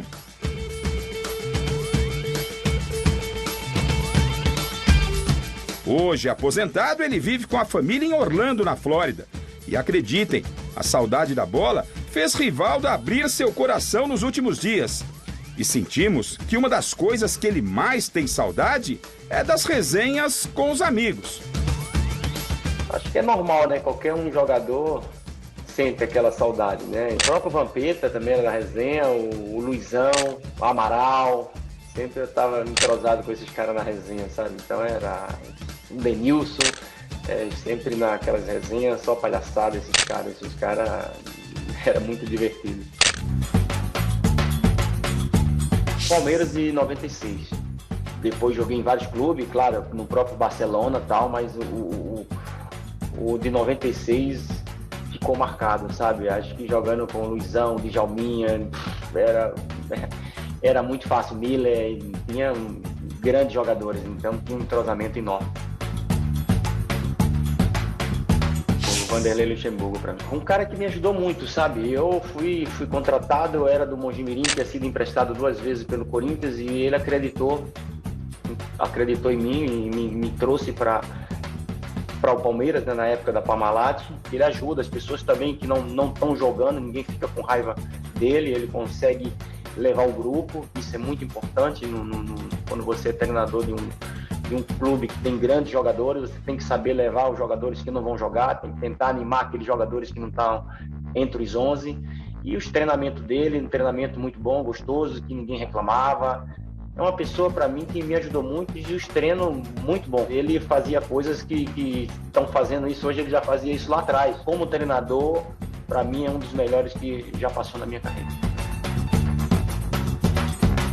Isso é o Brasil, né? O Brasil é assim, os torcedores não têm paciência, a imprensa não tem paciência e você sabe que o Campeonato Brasileiro, na minha opinião, um dos campeonatos mais difíceis do mundo, né? Eu digo isso pelos clubes grandes que tem, sabe? Então, porque se o Palmeiras vai bem, ganhando de todos, alguém tá mal, algum time grande não estão jogando bem, e então a imprensa e os outros torcedores também estão com raiva, vão querer que demita o treinador. Sempre é bom avaliar depois que termina o campeonato, né? Não em 5, 6, 7 rodadas, 10 rodadas, né?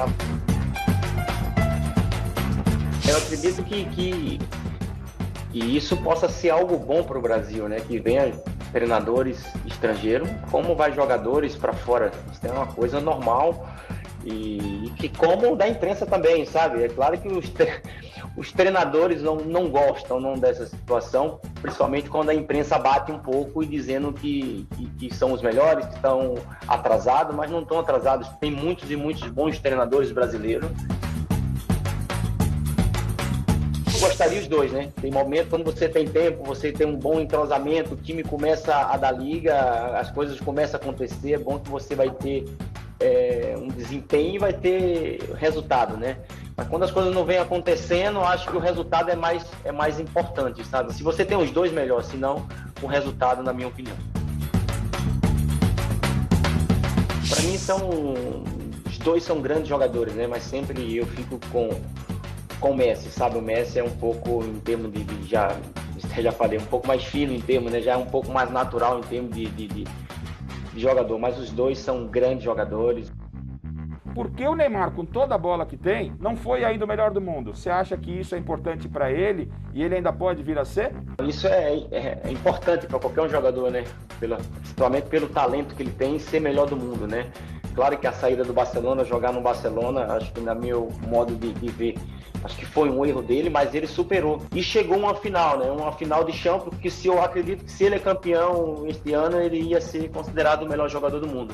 Em minha opinião, hoje, em termos de habilidade de jogador, ele supera hoje, pela idade e tudo, hoje, para mim, ele é o melhor jogador do mundo, né? Mas claro que a gente tem que ver isso pela FIFA, né? Mas eu adoro o Neymar, a maneira que ele joga, o cara que tem personalidade.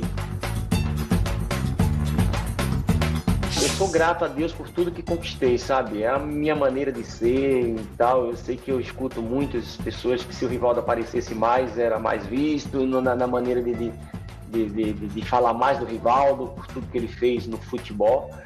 Mas eu não me arrependo porque é um jeito meu. O meu falar é dentro de campo, sabe? Eu jogo futebol, eu não trabalho na televisão, eu não quero estar sempre na imprensa. Me divertir com meus companheiros, divertir a torcida, fazer algo diferente dentro de campo, conquistar título, ser campeão do mundo, ser o melhor do mundo. Então isso para mim é o que me deixa feliz. Rivaldo Maravilha mandando um gol.